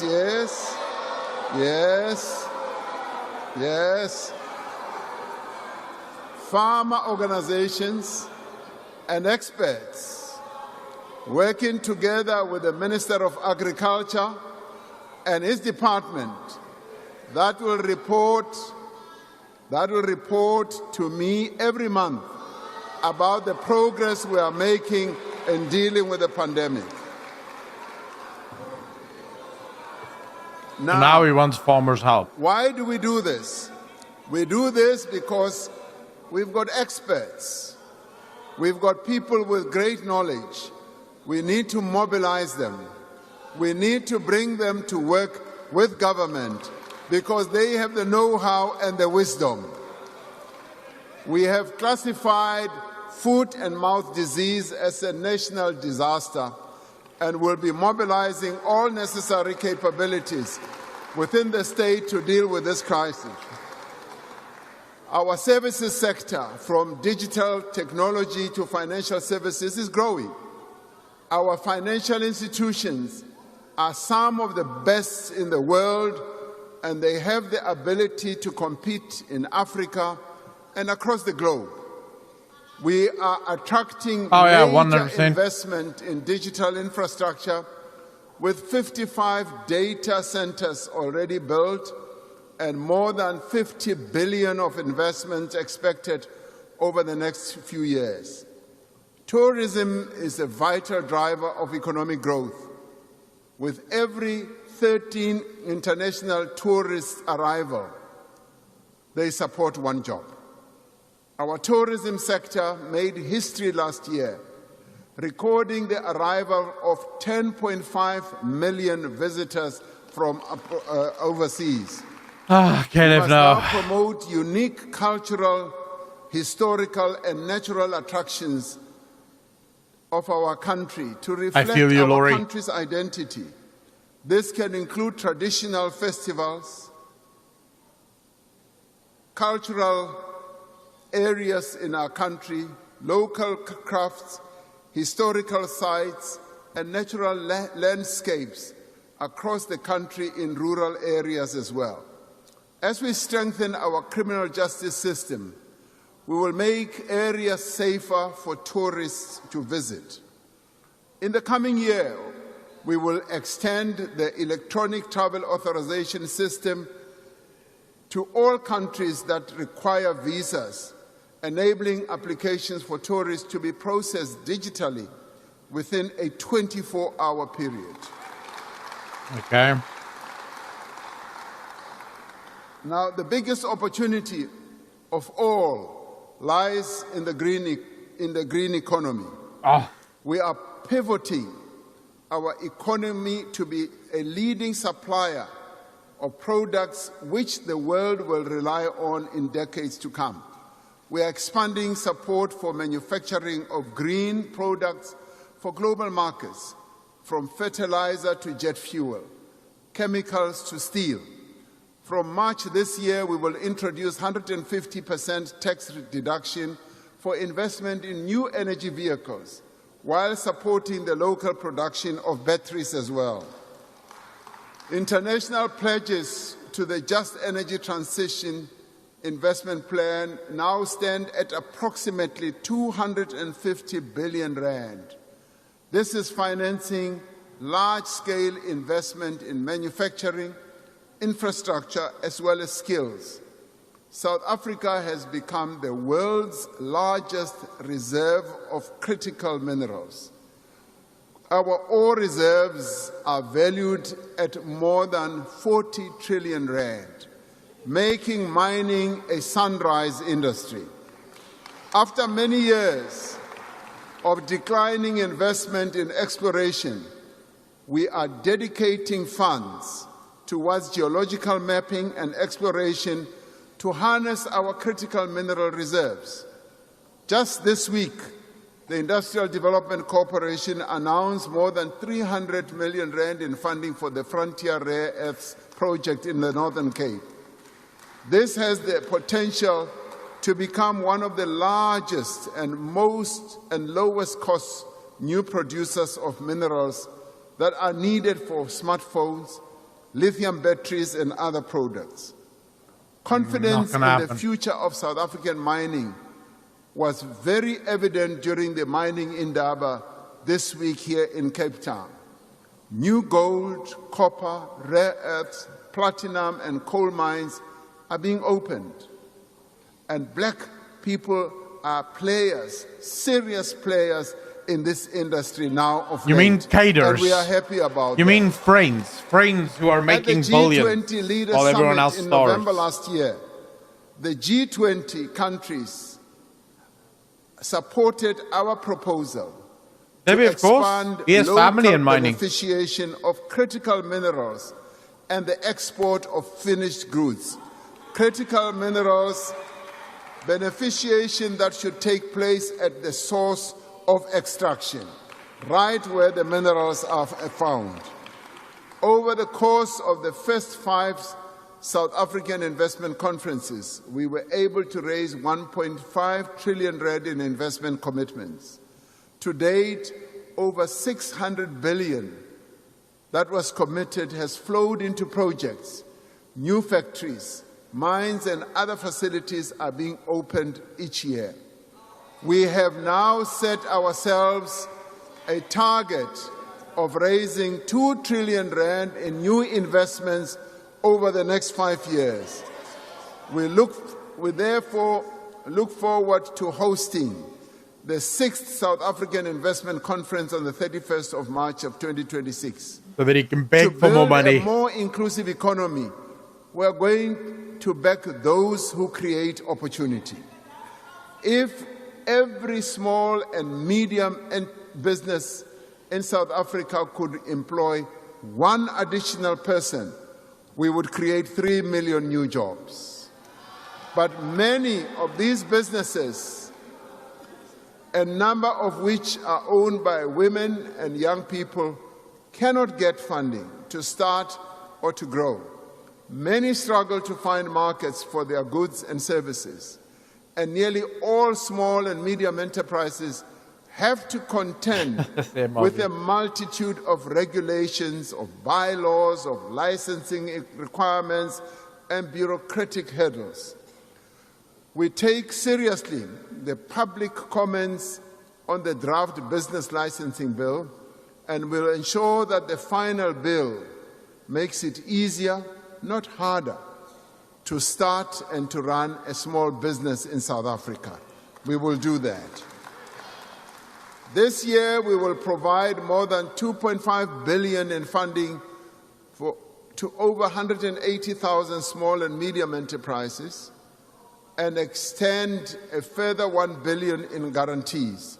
Naturally, we will seek to We're paying also for all of focus this on women and youth-led businesses to foster their empowerment. Youth-led businesses? Why are children opening businesses in our country? To make it easier to access credit at a lower cost. The transformation of our economy is necessary to drive sustained growth, to reduce inequality, and correct the injustices of the past. We are undertaking a review to refine, realign, and strengthen our broad-based Black economic empowerment framework to ensure that it supports greater transformation and inclusive growth. Now, all these actions will create a stronger economy and fix the foundations that were broken. It is a matter of national concern that too many South Africans remain unemployed and too many young people struggle to find their first job. That is why we are rebuilding the economy. Yeah, you have to take another shot. We are creating work and livelihood opportunities on a scale through public and social employment programs. In places like Standerton in Mpumalanga, the presidential employment stimulus is creating work that matters. No, it's not. You're not creating jobs. And empty yards into community gardens. You're just supplying more benefits to undeserving people. Millions of young people with access to work and learning opportunities for the first time. The Youth Employment Service, a partnership between business and government, placed over 200,000 young people in year-long work experience opportunities. This year, we will introduce regulatory changes that will make it much easier for businesses to participate in the Youth Employment Service and create jobs for young people. In the coming year, we will expand our public employment programs, including the Community Works Program and the EPWP and the Presidential Employment Stimulus.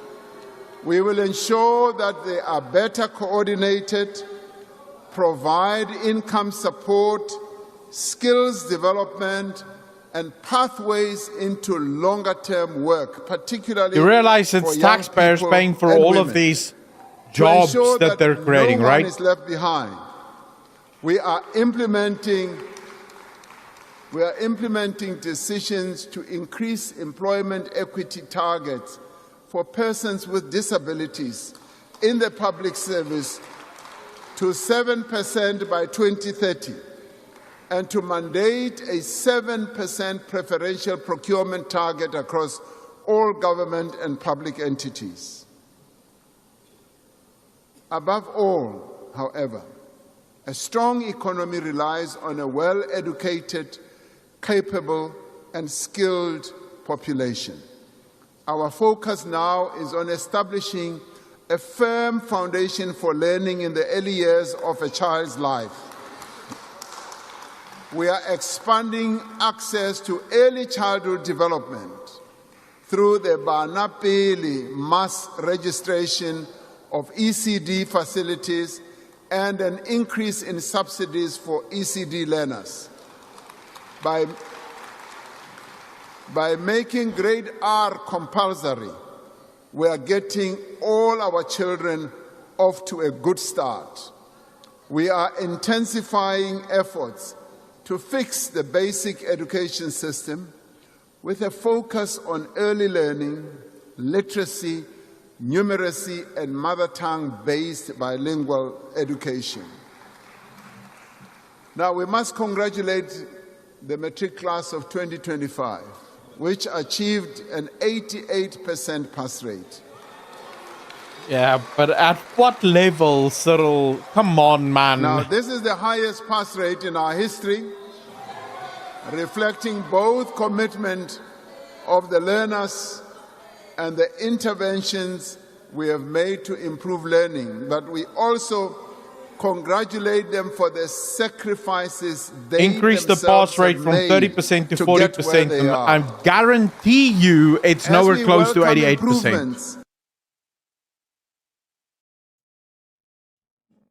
Now they're having problems with live stream. What the hell's going on? It's all breaking, boys. It's all breaking, boys. I don't know what's going on at the moment.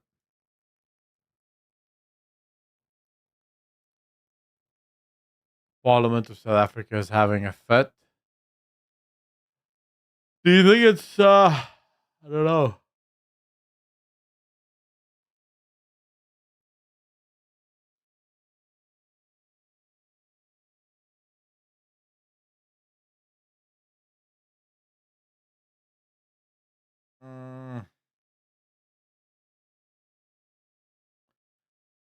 Check how many had averages above 60%.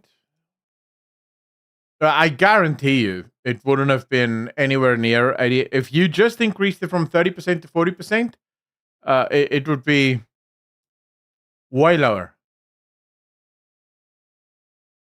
His bullshit broke the tech. Probably. Let's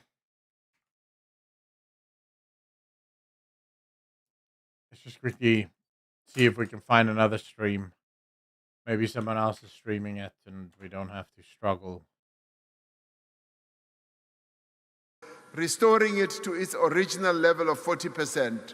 We will also transform the National Skills Fund into a more agile, outcomes-driven instrument that supports unemployed young people to access workplace experience and employment, building on successful initiatives such as Job Boost. These reforms will ensure that various training programs that we have in workplace experience and employment, building on successful initiatives to absorb the increasing number of young people passing matric. We will expand opportunities for young people to enter institutions of higher learning. I have directed the Ministers of Finance and Higher Education to work on a proposal for us to build more universities and TVET colleges for specialized areas of focus. An immediate problem is the great shortage. An immediate problem is the great shortage of student accommodation at our institutions of learning. I have also directed the Minister of Higher Education to address this challenge, working together with financial institutions on innovative methods in which government can provide student accommodation. A stronger South Africa is built on strong communities, and strong communities look after their children. More than a quarter of children under 5 years are stunted, increasing their risk of disease and affecting their ability to learn and to grow. Yeah. Now, this is devastating for children and their families and has an impact on our society as a whole.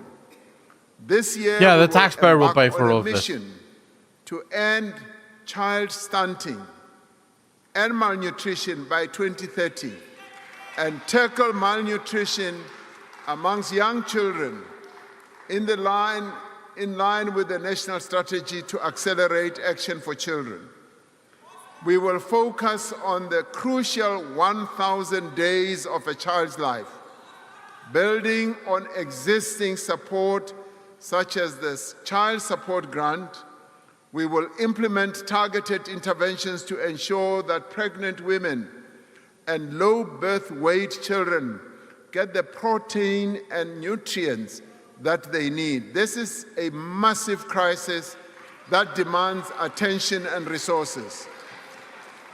Now, the medium-term budget statement. Why are you apologizing, Alan? Presented by the minister later this year will set out a clear allocation for the actions that we need to take. A major contributor to child stunting is excessive alcohol consumption, which can affect a There's child's new laws now development during against pregnancy. alcohol usage Alcohol coming. abuse leads to violence. I'll see if I can leads make to an road emoji accidents and for crime. poop. Now, to address this scourge, we call on provincial governments to strengthen the regulation of alcohol by limiting the density of alcohol Yeah, if it's outlets, very high, 200% restricting probably. trading hours, and ending the sale of alcohol in large containers. As national government, we propose measures to curb excessive alcohol use, including minimum unit pricing or higher excise duties and greater restrictions on alcohol advertising, which we are consulting with the stakeholders. Now, since it was introduced during COVID-19, the Social Relief of Distress Grant has kept millions of South Africans out of food poverty. As a transformative instrument to improve the lives of the poorest and the most vulnerable people, this grant will be continued into the future. This year, we will redesign the grant to more effectively support livelihoods, skills development, work opportunities, and productive activity. We know that most of the money provided through the social grants is spent on food and transport. In our cities and towns, most people live far away from workplaces and services. We are remaking our cities and reducing the cost of living for working families by expanding affordable housing and revitalizing commuter rail. We are introducing a new model for housing where people are given subsidies for ownership and rental in areas that are suitable for them. We are shifting from building houses for people to supporting them to build, to buy or to rent their own houses. Yesterday marked the 60th anniversary of the declaration of District 6 here in this city. That's actually not too bad. As a wide Again, we're paying for it, but that's not too bad. A couple of 100 meters from here, where we are, more than 60,000 residents were Fransjo, nee, nie forcibly regtig moeg nie. removed Net moeg vir and sy relocated to the nonsens. Cape Flats.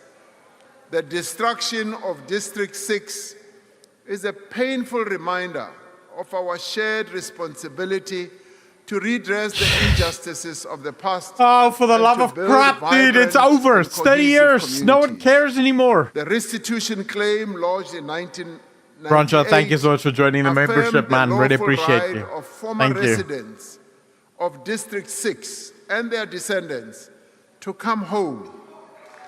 That return has required court supervision, detailed planning, and sustained public investment. Many homes have now been completed and handed over to verified claimants. With 500 million rand allocated to this work, we are proceeding with phase 4 of the construction. The restoration of District 6 is a goal we all seek and a responsibility that we must all shoulder.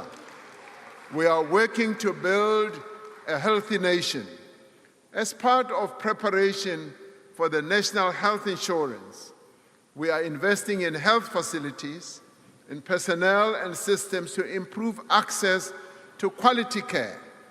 We will be undertaking substantial investment in health infrastructure, prioritizing the construction and revitalization of our academic hospitals. On a recent visit that I undertook, led by Minister Motsoaledi, to George Mkari Hospital in Ga-Rankuwa, I witnessed the dire effects of inadequate health infrastructure. Starting with George Mkari Hospital, we will be working with various public and private financing institutions to finance the building and revitalization of that hospital as well as other healthcare facilities. But they want NHI so that they can run all of it. We are finally able to imagine a country without HIV/AIDS. In support of our program to prevent and ultimately to eliminate HIV, we will be undertaking a massive rollout of lenacapavir, a 6-monthly injection that has proven highly effective in preventing transmission of HIV. We are also working to end cervical cancer in our country by mobilizing society to ensure that every young girl between the ages of 9 and 15 receives HPV vaccine. Last year we classified gender-based violence and femicide as a national disaster. Now, through this classification, we are able to better coordinate our response and direct efforts towards the most impactful interventions. Building on the National Strategic Plan, we will mobilize all sectors of society through communication and social mobilization to challenge harmful attitudes and practices. We will continue to promote women's economic empowerment through training, financial support, and preferential procurement. We will strengthen law enforcement through faster investigation, improved case management, expanded sexual offenses courts, and action against repeat offenders. We will scale up survivor center support, ensuring access to shelters, one-stop service centers, mobile and rural outreach, and the placement of social workers in our police stations. Illegal immigration continues to pose a risk to our security, our stability, and economic progress. We will address this problem while ensuring that the fundamental rights of every person in this country are upheld and protected. This year, we will take additional steps to secure our borders. Funding to strengthen border security will be prioritized, covering infrastructure, technology, and people. Now, key border posts will be redeveloped through public-private partnerships, and we will extend the electronic travel authorization to all international airports and the busiest land ports of entry. We are already using drones and technology to greater effect all along our borderline. The police, home affairs, and we have so many millions of people in here. What is he talking about? To crack down on violations of existing immigration, labor, and other laws. Employers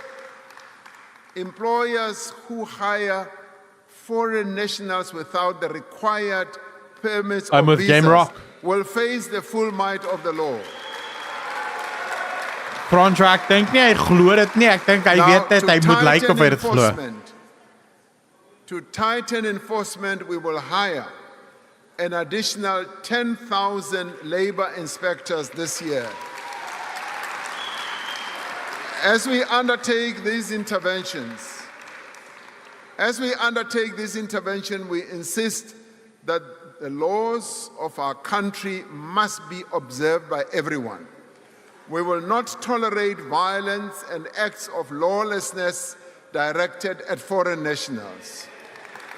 No foreign national should be unlawfully barred from accessing public facilities, including health facilities and schools. To build a stronger South Africa, we need an ethical and capable developmental state. No, you need to get rid of the illegal immigrants. Committed and honest public servants with the right skills and a deep culture of service. Over the past year, we have passed significant new legislation to professionalize the public service. The Public Service Amendment Bill will protect key appointments from political interference and ensure that capable and qualified people are appointed to senior positions on the basis of their suitability for the job.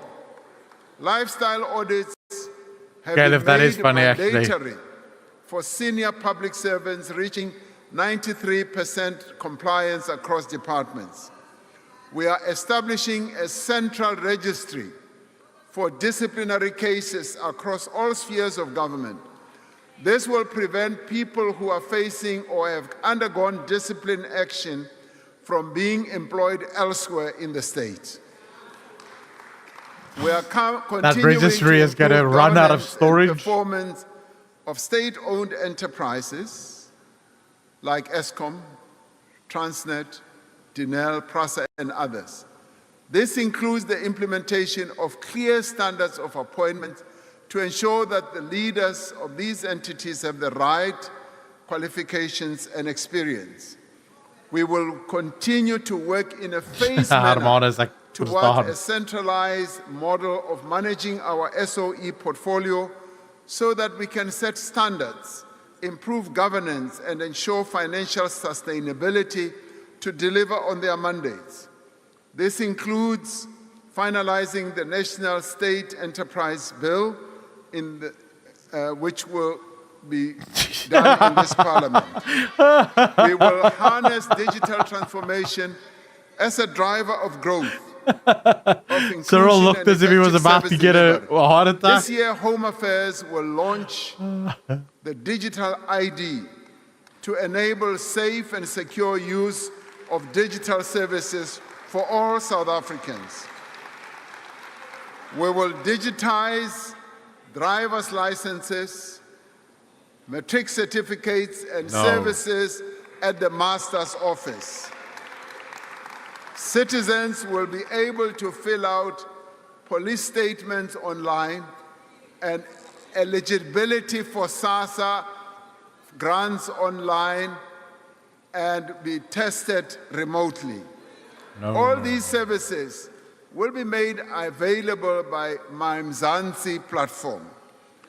Soon, every South African will be able to access many of the services they need without having to visit a government office or filling out manual forms. This year alone, hundreds more bank branches will now offer smart IDs and passport services, decreasing queues and waiting times. We will also work with civil society to ensure that citizens' protections and rights are safeguarded through this digital revolution. For South Africa to be strong, our continent, Africa, must be at peace and it must prosper. To advance the values of our Constitution, to promote our national interest, we seek a world that is sustainable, just, and inclusive. In an increasingly volatile world, South Africa holds firm to the principles that defined our G20 presidency and underpin our foreign policy, which is solidarity, equality, and sustainability. Now, through our position In the African Union and the Southern African Development Community SADC, we are advancing regional integration, peace and stability. We know that we are using our international relations to support domestic economic priorities, including manufacturing, value addition, and export growth. We are contributing to the implementation of the African Continental Free Trade Area to expand trade between African countries, to drive industrialization, and to create jobs. South African firms, our banks, our farmers, our manufacturers will be leading suppliers to an African market of 1.4 billion people whose working age population will double in the next 25 years. We are building mutually beneficial relations with all countries on terms of equality and respect. Now, in a world where powerful nations often assert their dominance and influence over less powerful nations, our country's commitment to sovereignty and self-determination is sacrosanct. Thanks for the donation, Francois. It is not negotiable. Nia. And we will stand Francois, firm. any amount of money is an our amazing amount of sovereignty money, so thank you so much for our that. national interests, our values, and the rights of our people. We are clear that we will continue to respect the rights and sovereignty of other nations. But we must be equally clear that we will not be bullied by any other country in the world. Yes, you will be bullied, and you'll soon find out. We will forge strong partnerships with like-minded countries to increase our shared resilience to global disruptions. Building on our presidency of the G20, which all attest to having been very successful, we continue to advance the priorities of the Global South. Now, these include inclusive growth, debt relief, climate action, reform of global governance institutions, and the beneficiation of critical minerals at source, as we said. Drawing on the work of the G20 Extraordinary Committee on Global Inequality, we are working with other international partners towards launching the International Panel on Inequality. This is an important pillar of the global effort to reduce inequality within and between nations. Yeah, you missed absolutely nothing, We continue to champion multilateralism and strengthen humanitarian diplomacy. South Africa remains clear and consistent, a consistent voice for international law, for justice, and for human rights. South Africa will continue actually, what you did miss is to support digital IDs is coming. Conflict prevention and peacekeeping efforts. XY with the of 40 the bucks United donation. Nations, Really appreciate you. Thank you, the thank you, African thank you. Union, You're very and kind. SADC. We are proud of the participation of South African soldiers in peacekeeping missions in many parts of our continent since the advent of democracy. His English tape has run We out. have requested the United Starting to Nations struggle with this. to allow us to withdraw our troops from the UN mission in the DRC, where they were serving under MINUSCO, with a view of consolidating our own defense Sonia, thank you so much for the 70 Rand it. donation. Really appreciate you. Thank you, thank you, We thank cannot you. consider ourselves free as long as the people of Palestine, of Cuba, of Sudan, and Western Sahara, and elsewhere suffer occupation, oppression, and war. No, shut the hell up, you asshole. So, fellow South Africans, our nation has reached what many people are saying is a turning point. We are leaving behind an era of decline and turning towards an era of prosperity and growth. Guaranteed that era of prosperity and growth will not last till the end of the year. COVID-19 and the public unrest. Kansas, thank you so much for the gifted membership. Really appreciate you, sir. Thank you, thank you, thank you. Of the following year. We are turning towards hope, towards the reality of a better future for all. The progress we have made over the last 5 years does give us hope and encouragement. It shows what we can achieve when we work together. Now is not the time to rest. Now is the time for all South Africans to be part of taking our country forward. Last year, we embarked on a new chapter in our democracy, launching a national dialogue at a convention that brought together South Africans from across the country, representing all sections of society. Now, this year, this national dialogue process will spread across South Africa. Oh my goodness, we're doing that reaching again. every community, every school, every university, every college, and every part of our society. I thought he would have given Under the up on that guidance by now. of the Eminent Persons Group, consisting of prominent, respected South Africans, No. and led by an inclusive steering committee, these public dialogues will give the citizens of our country the opportunity to raise their concerns, their aspirations and plans for the future. These public dialogues will culminate in a national convention where all these conversations will be brought together to outline the actions that we must take to build a better South Africa. These conversations will guide the formulation of an overarching national compact and the next phase of the National Development Plan by 2030. In building this national consensus, we must draw not only on the shared values of our Constitution, but on the unifying power of sport and the rich diversity of our culture. I need coffee we shot celebrate straight into those my veins, who have man. Like, reached this guy is heights so of boring global to listen to, achievement man.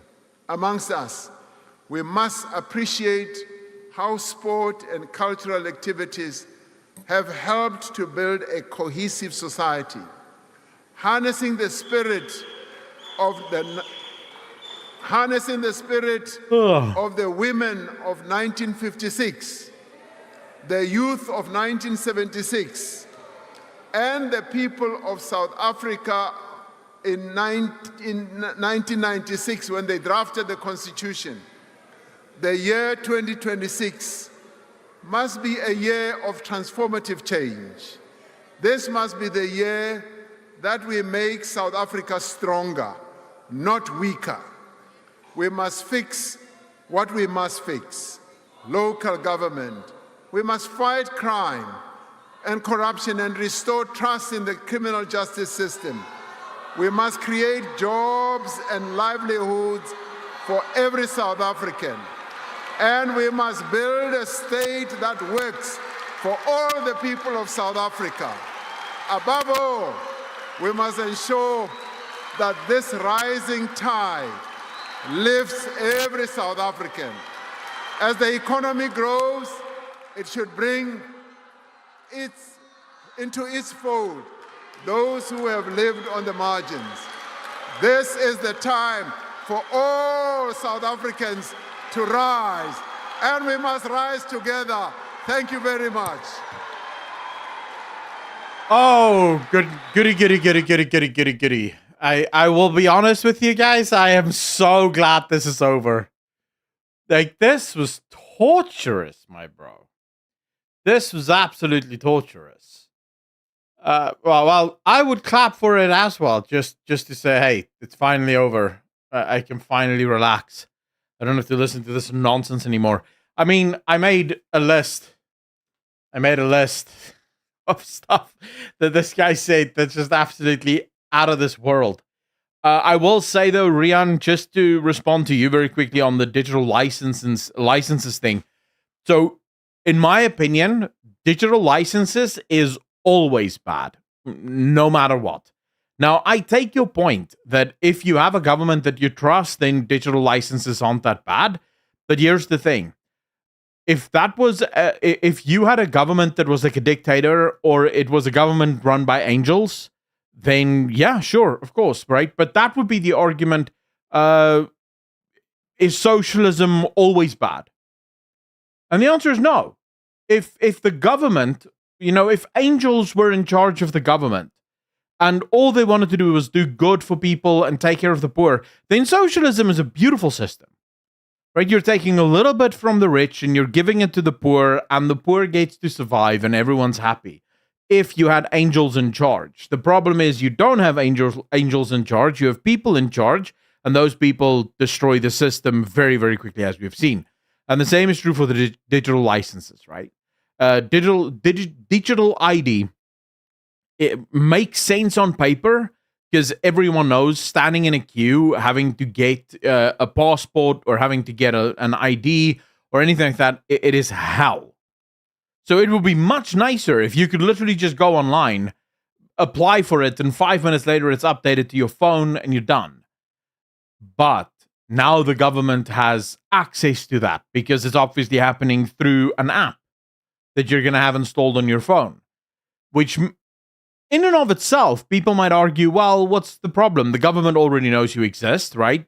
You have a card, you have an ID number, the government knows all of this stuff. Yes, but as soon as you have one app that has your ID and say that app has your passport, say that app now also has your matric certificate, and imagine that app has suddenly it ties into your bank account. So the government goes to Google Pay and Apple Pay and all of these other payment systems and says, no, you have to integrate with us. You can't operate on your own. You have to integrate with our app. Now suddenly the government can cut you off immediately. Right? You say something the government doesn't like, boom, done. And then it doesn't help that you say, well, I trust this government, because what happens when the next government comes in and you don't trust that government? So I would just never be okay with anything like digital licensing, matric certificates, anything like that. I would never be okay with that. And of course, that's not even to mention the absolute disaster if that app ever gets hacked. If that database ever gets hacked, can you imagine what happens? If your passport, your ID, your matric certificate, your birth certificate, your home registration, your car and vehicle registrations, everything. If your driver's license, everything is on that app, and that app gets hacked. Very bad people suddenly have every bit of access to everything, single thing that you own. They now know where all of it is, and they can get access, or they can do whatever they want from that point forward. So yeah, I would just argue I'm not a fan. I am not a fan of that. Honestly, this does not sound horrible. My issue is we have no cybersecurity in South Africa. This means anyone... Well, as I said, you have to think about digital IDs in the fullness of it, right? They are brilliant if you could have a government of people that you could always trust and you know that they will never abuse that system. Then great, no problem. But do you know any government like that? When are they going to get these vaccines? No one has that many. It's going to take many months to make it. XY, so I don't imagine we're going to get, because you also have to remember that every single foot and mouth disease outbreak is going to be different, right? Because you're going to have different strains. It is entirely possible that the strain that ours have is some unknown strain that they do have a vaccine for it, but it's not in mass production, which means you can take up to a year, maybe 2 years to get all of those vaccines, or maybe it's a very common one, in which case you might get a couple of countries that just send you everything they've got, and suddenly you have all of the vaccines that you require, right? And you can sort of figure it out later. So I don't know is the answer. I don't know. What I can tell you is there's a lot of people making a lot of money off of that. Like there's a lot of people getting rich off of that little excursion. So when do we get embedded microchips? No, I don't think we're anywhere close to microchips. At least not at the moment.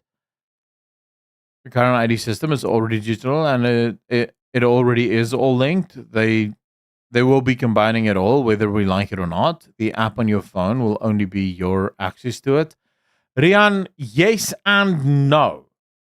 It's digital insofar as they have it in the database, right? So your passport, your ID, it exists in their database, on their database, all of that is there.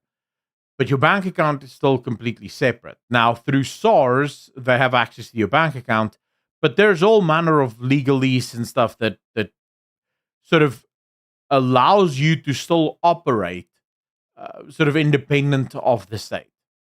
Right? And even if SARS did decide to lock or freeze all of your bank accounts, there would still be ways for you to operate. Now, that completely changes. And if you want to have evidence of that, go look at what happens in China, for example. If the CCP decides to blacklist a person in their country, because every single thing that they do is on a single app, what happens is they block you from being able to take a taxi, from being able to take a train, a bus. You can't enter certain shops. There's literal television screens as you walk past that show your face, your name, as well as your credit score, so that other people will not, your social credit score, that is, so that other people will not associate with you. You can't buy a house, you can't buy a car, you can't swipe your bank card except for on bare necessities. All of this is controlled by the state. Right? So they can literally make you a prisoner of your own street, so to speak.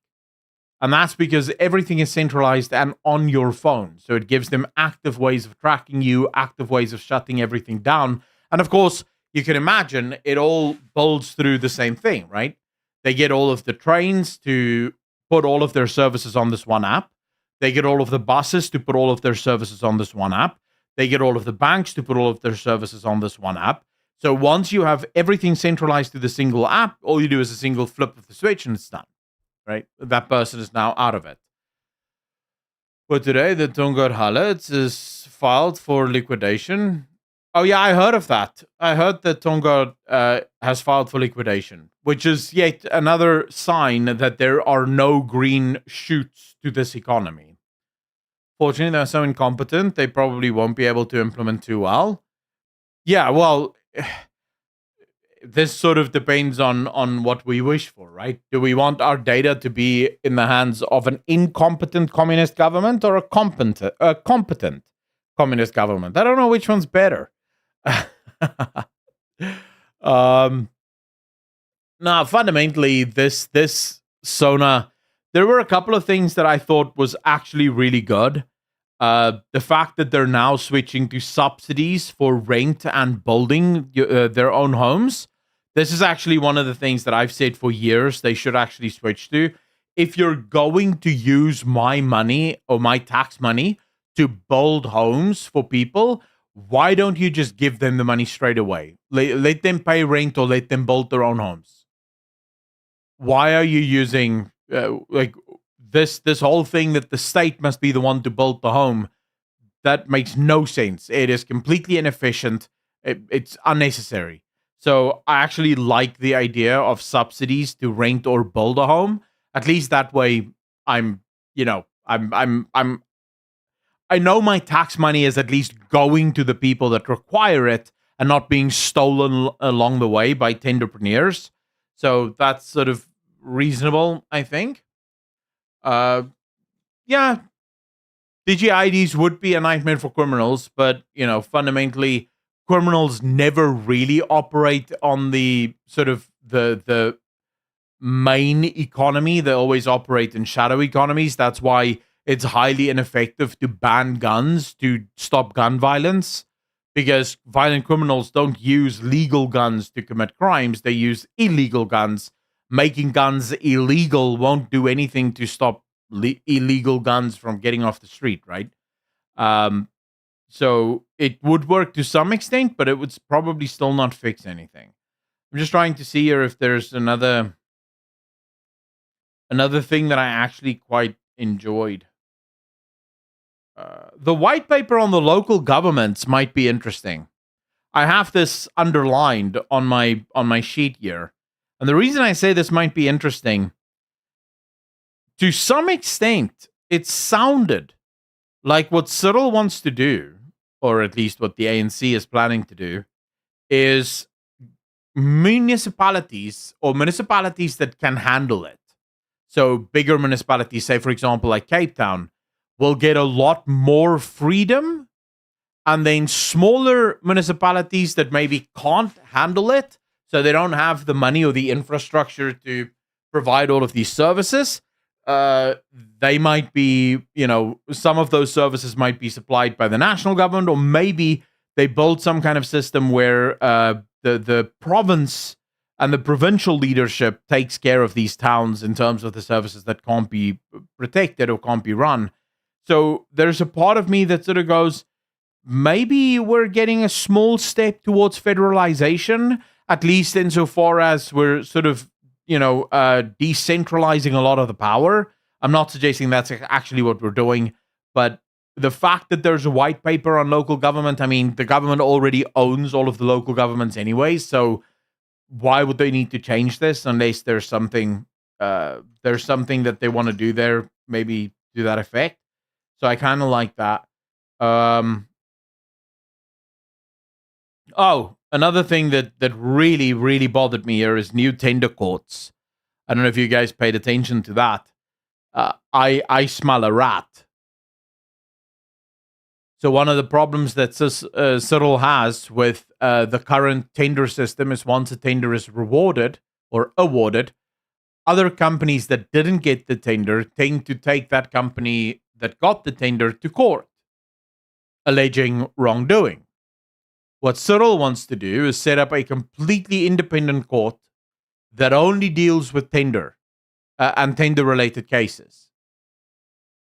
How much do you want to bet that court is not going to be independent?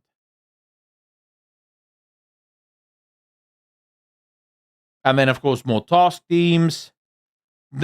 We're going to get a high-speed rail line. We'll talk about that tomorrow. I'll make a video tomorrow going over all of this. But that is just insane. The fact that we don't have normal trains in this country. Our infrastructure in terms of road travel, air travel, it is all crap and falling apart rapidly. And Cyril is sitting there saying they're going to build new high-speed rail lines. What the hell are you talking about, Cyril? When, where, and how are you going to try and do that? Because guaranteed it's not going to work. Like, I can guarantee you that's not going to work. So yeah, those were, as far as I'm concerned, the highlights of the SONA. But we'll talk about this more. I want to very much say thank you to every single one of you that donated during the stream, as well as those of you that became members, that joined the membership on YouTube. You guys have no idea how much this helps, how much that allows me to focus on the things that matter rather than having to chase trends. So really thank you to that. But then also just to all of you that watch the videos and like the videos and share the videos. You guys are the lifeblood of this channel. Without you, a lot of what I do would quite literally just not be doable. So I want to thank all of you for that as well. And then, of course, the champions of this channel, you guys that actually hung out with me throughout all of this and made this an actual bearable experience. Because let's be fair, listening to Cyril Ramaphosa is a bit of a drag. It's not the most fun time. And so I really want to thank all of you for being here, for hanging out, for spending time with me. I hope that you guys had fun. I really hope that you guys enjoyed the stream. I hope that I was at least to some extent entertaining and that you enjoyed it. I will be back tomorrow with another video.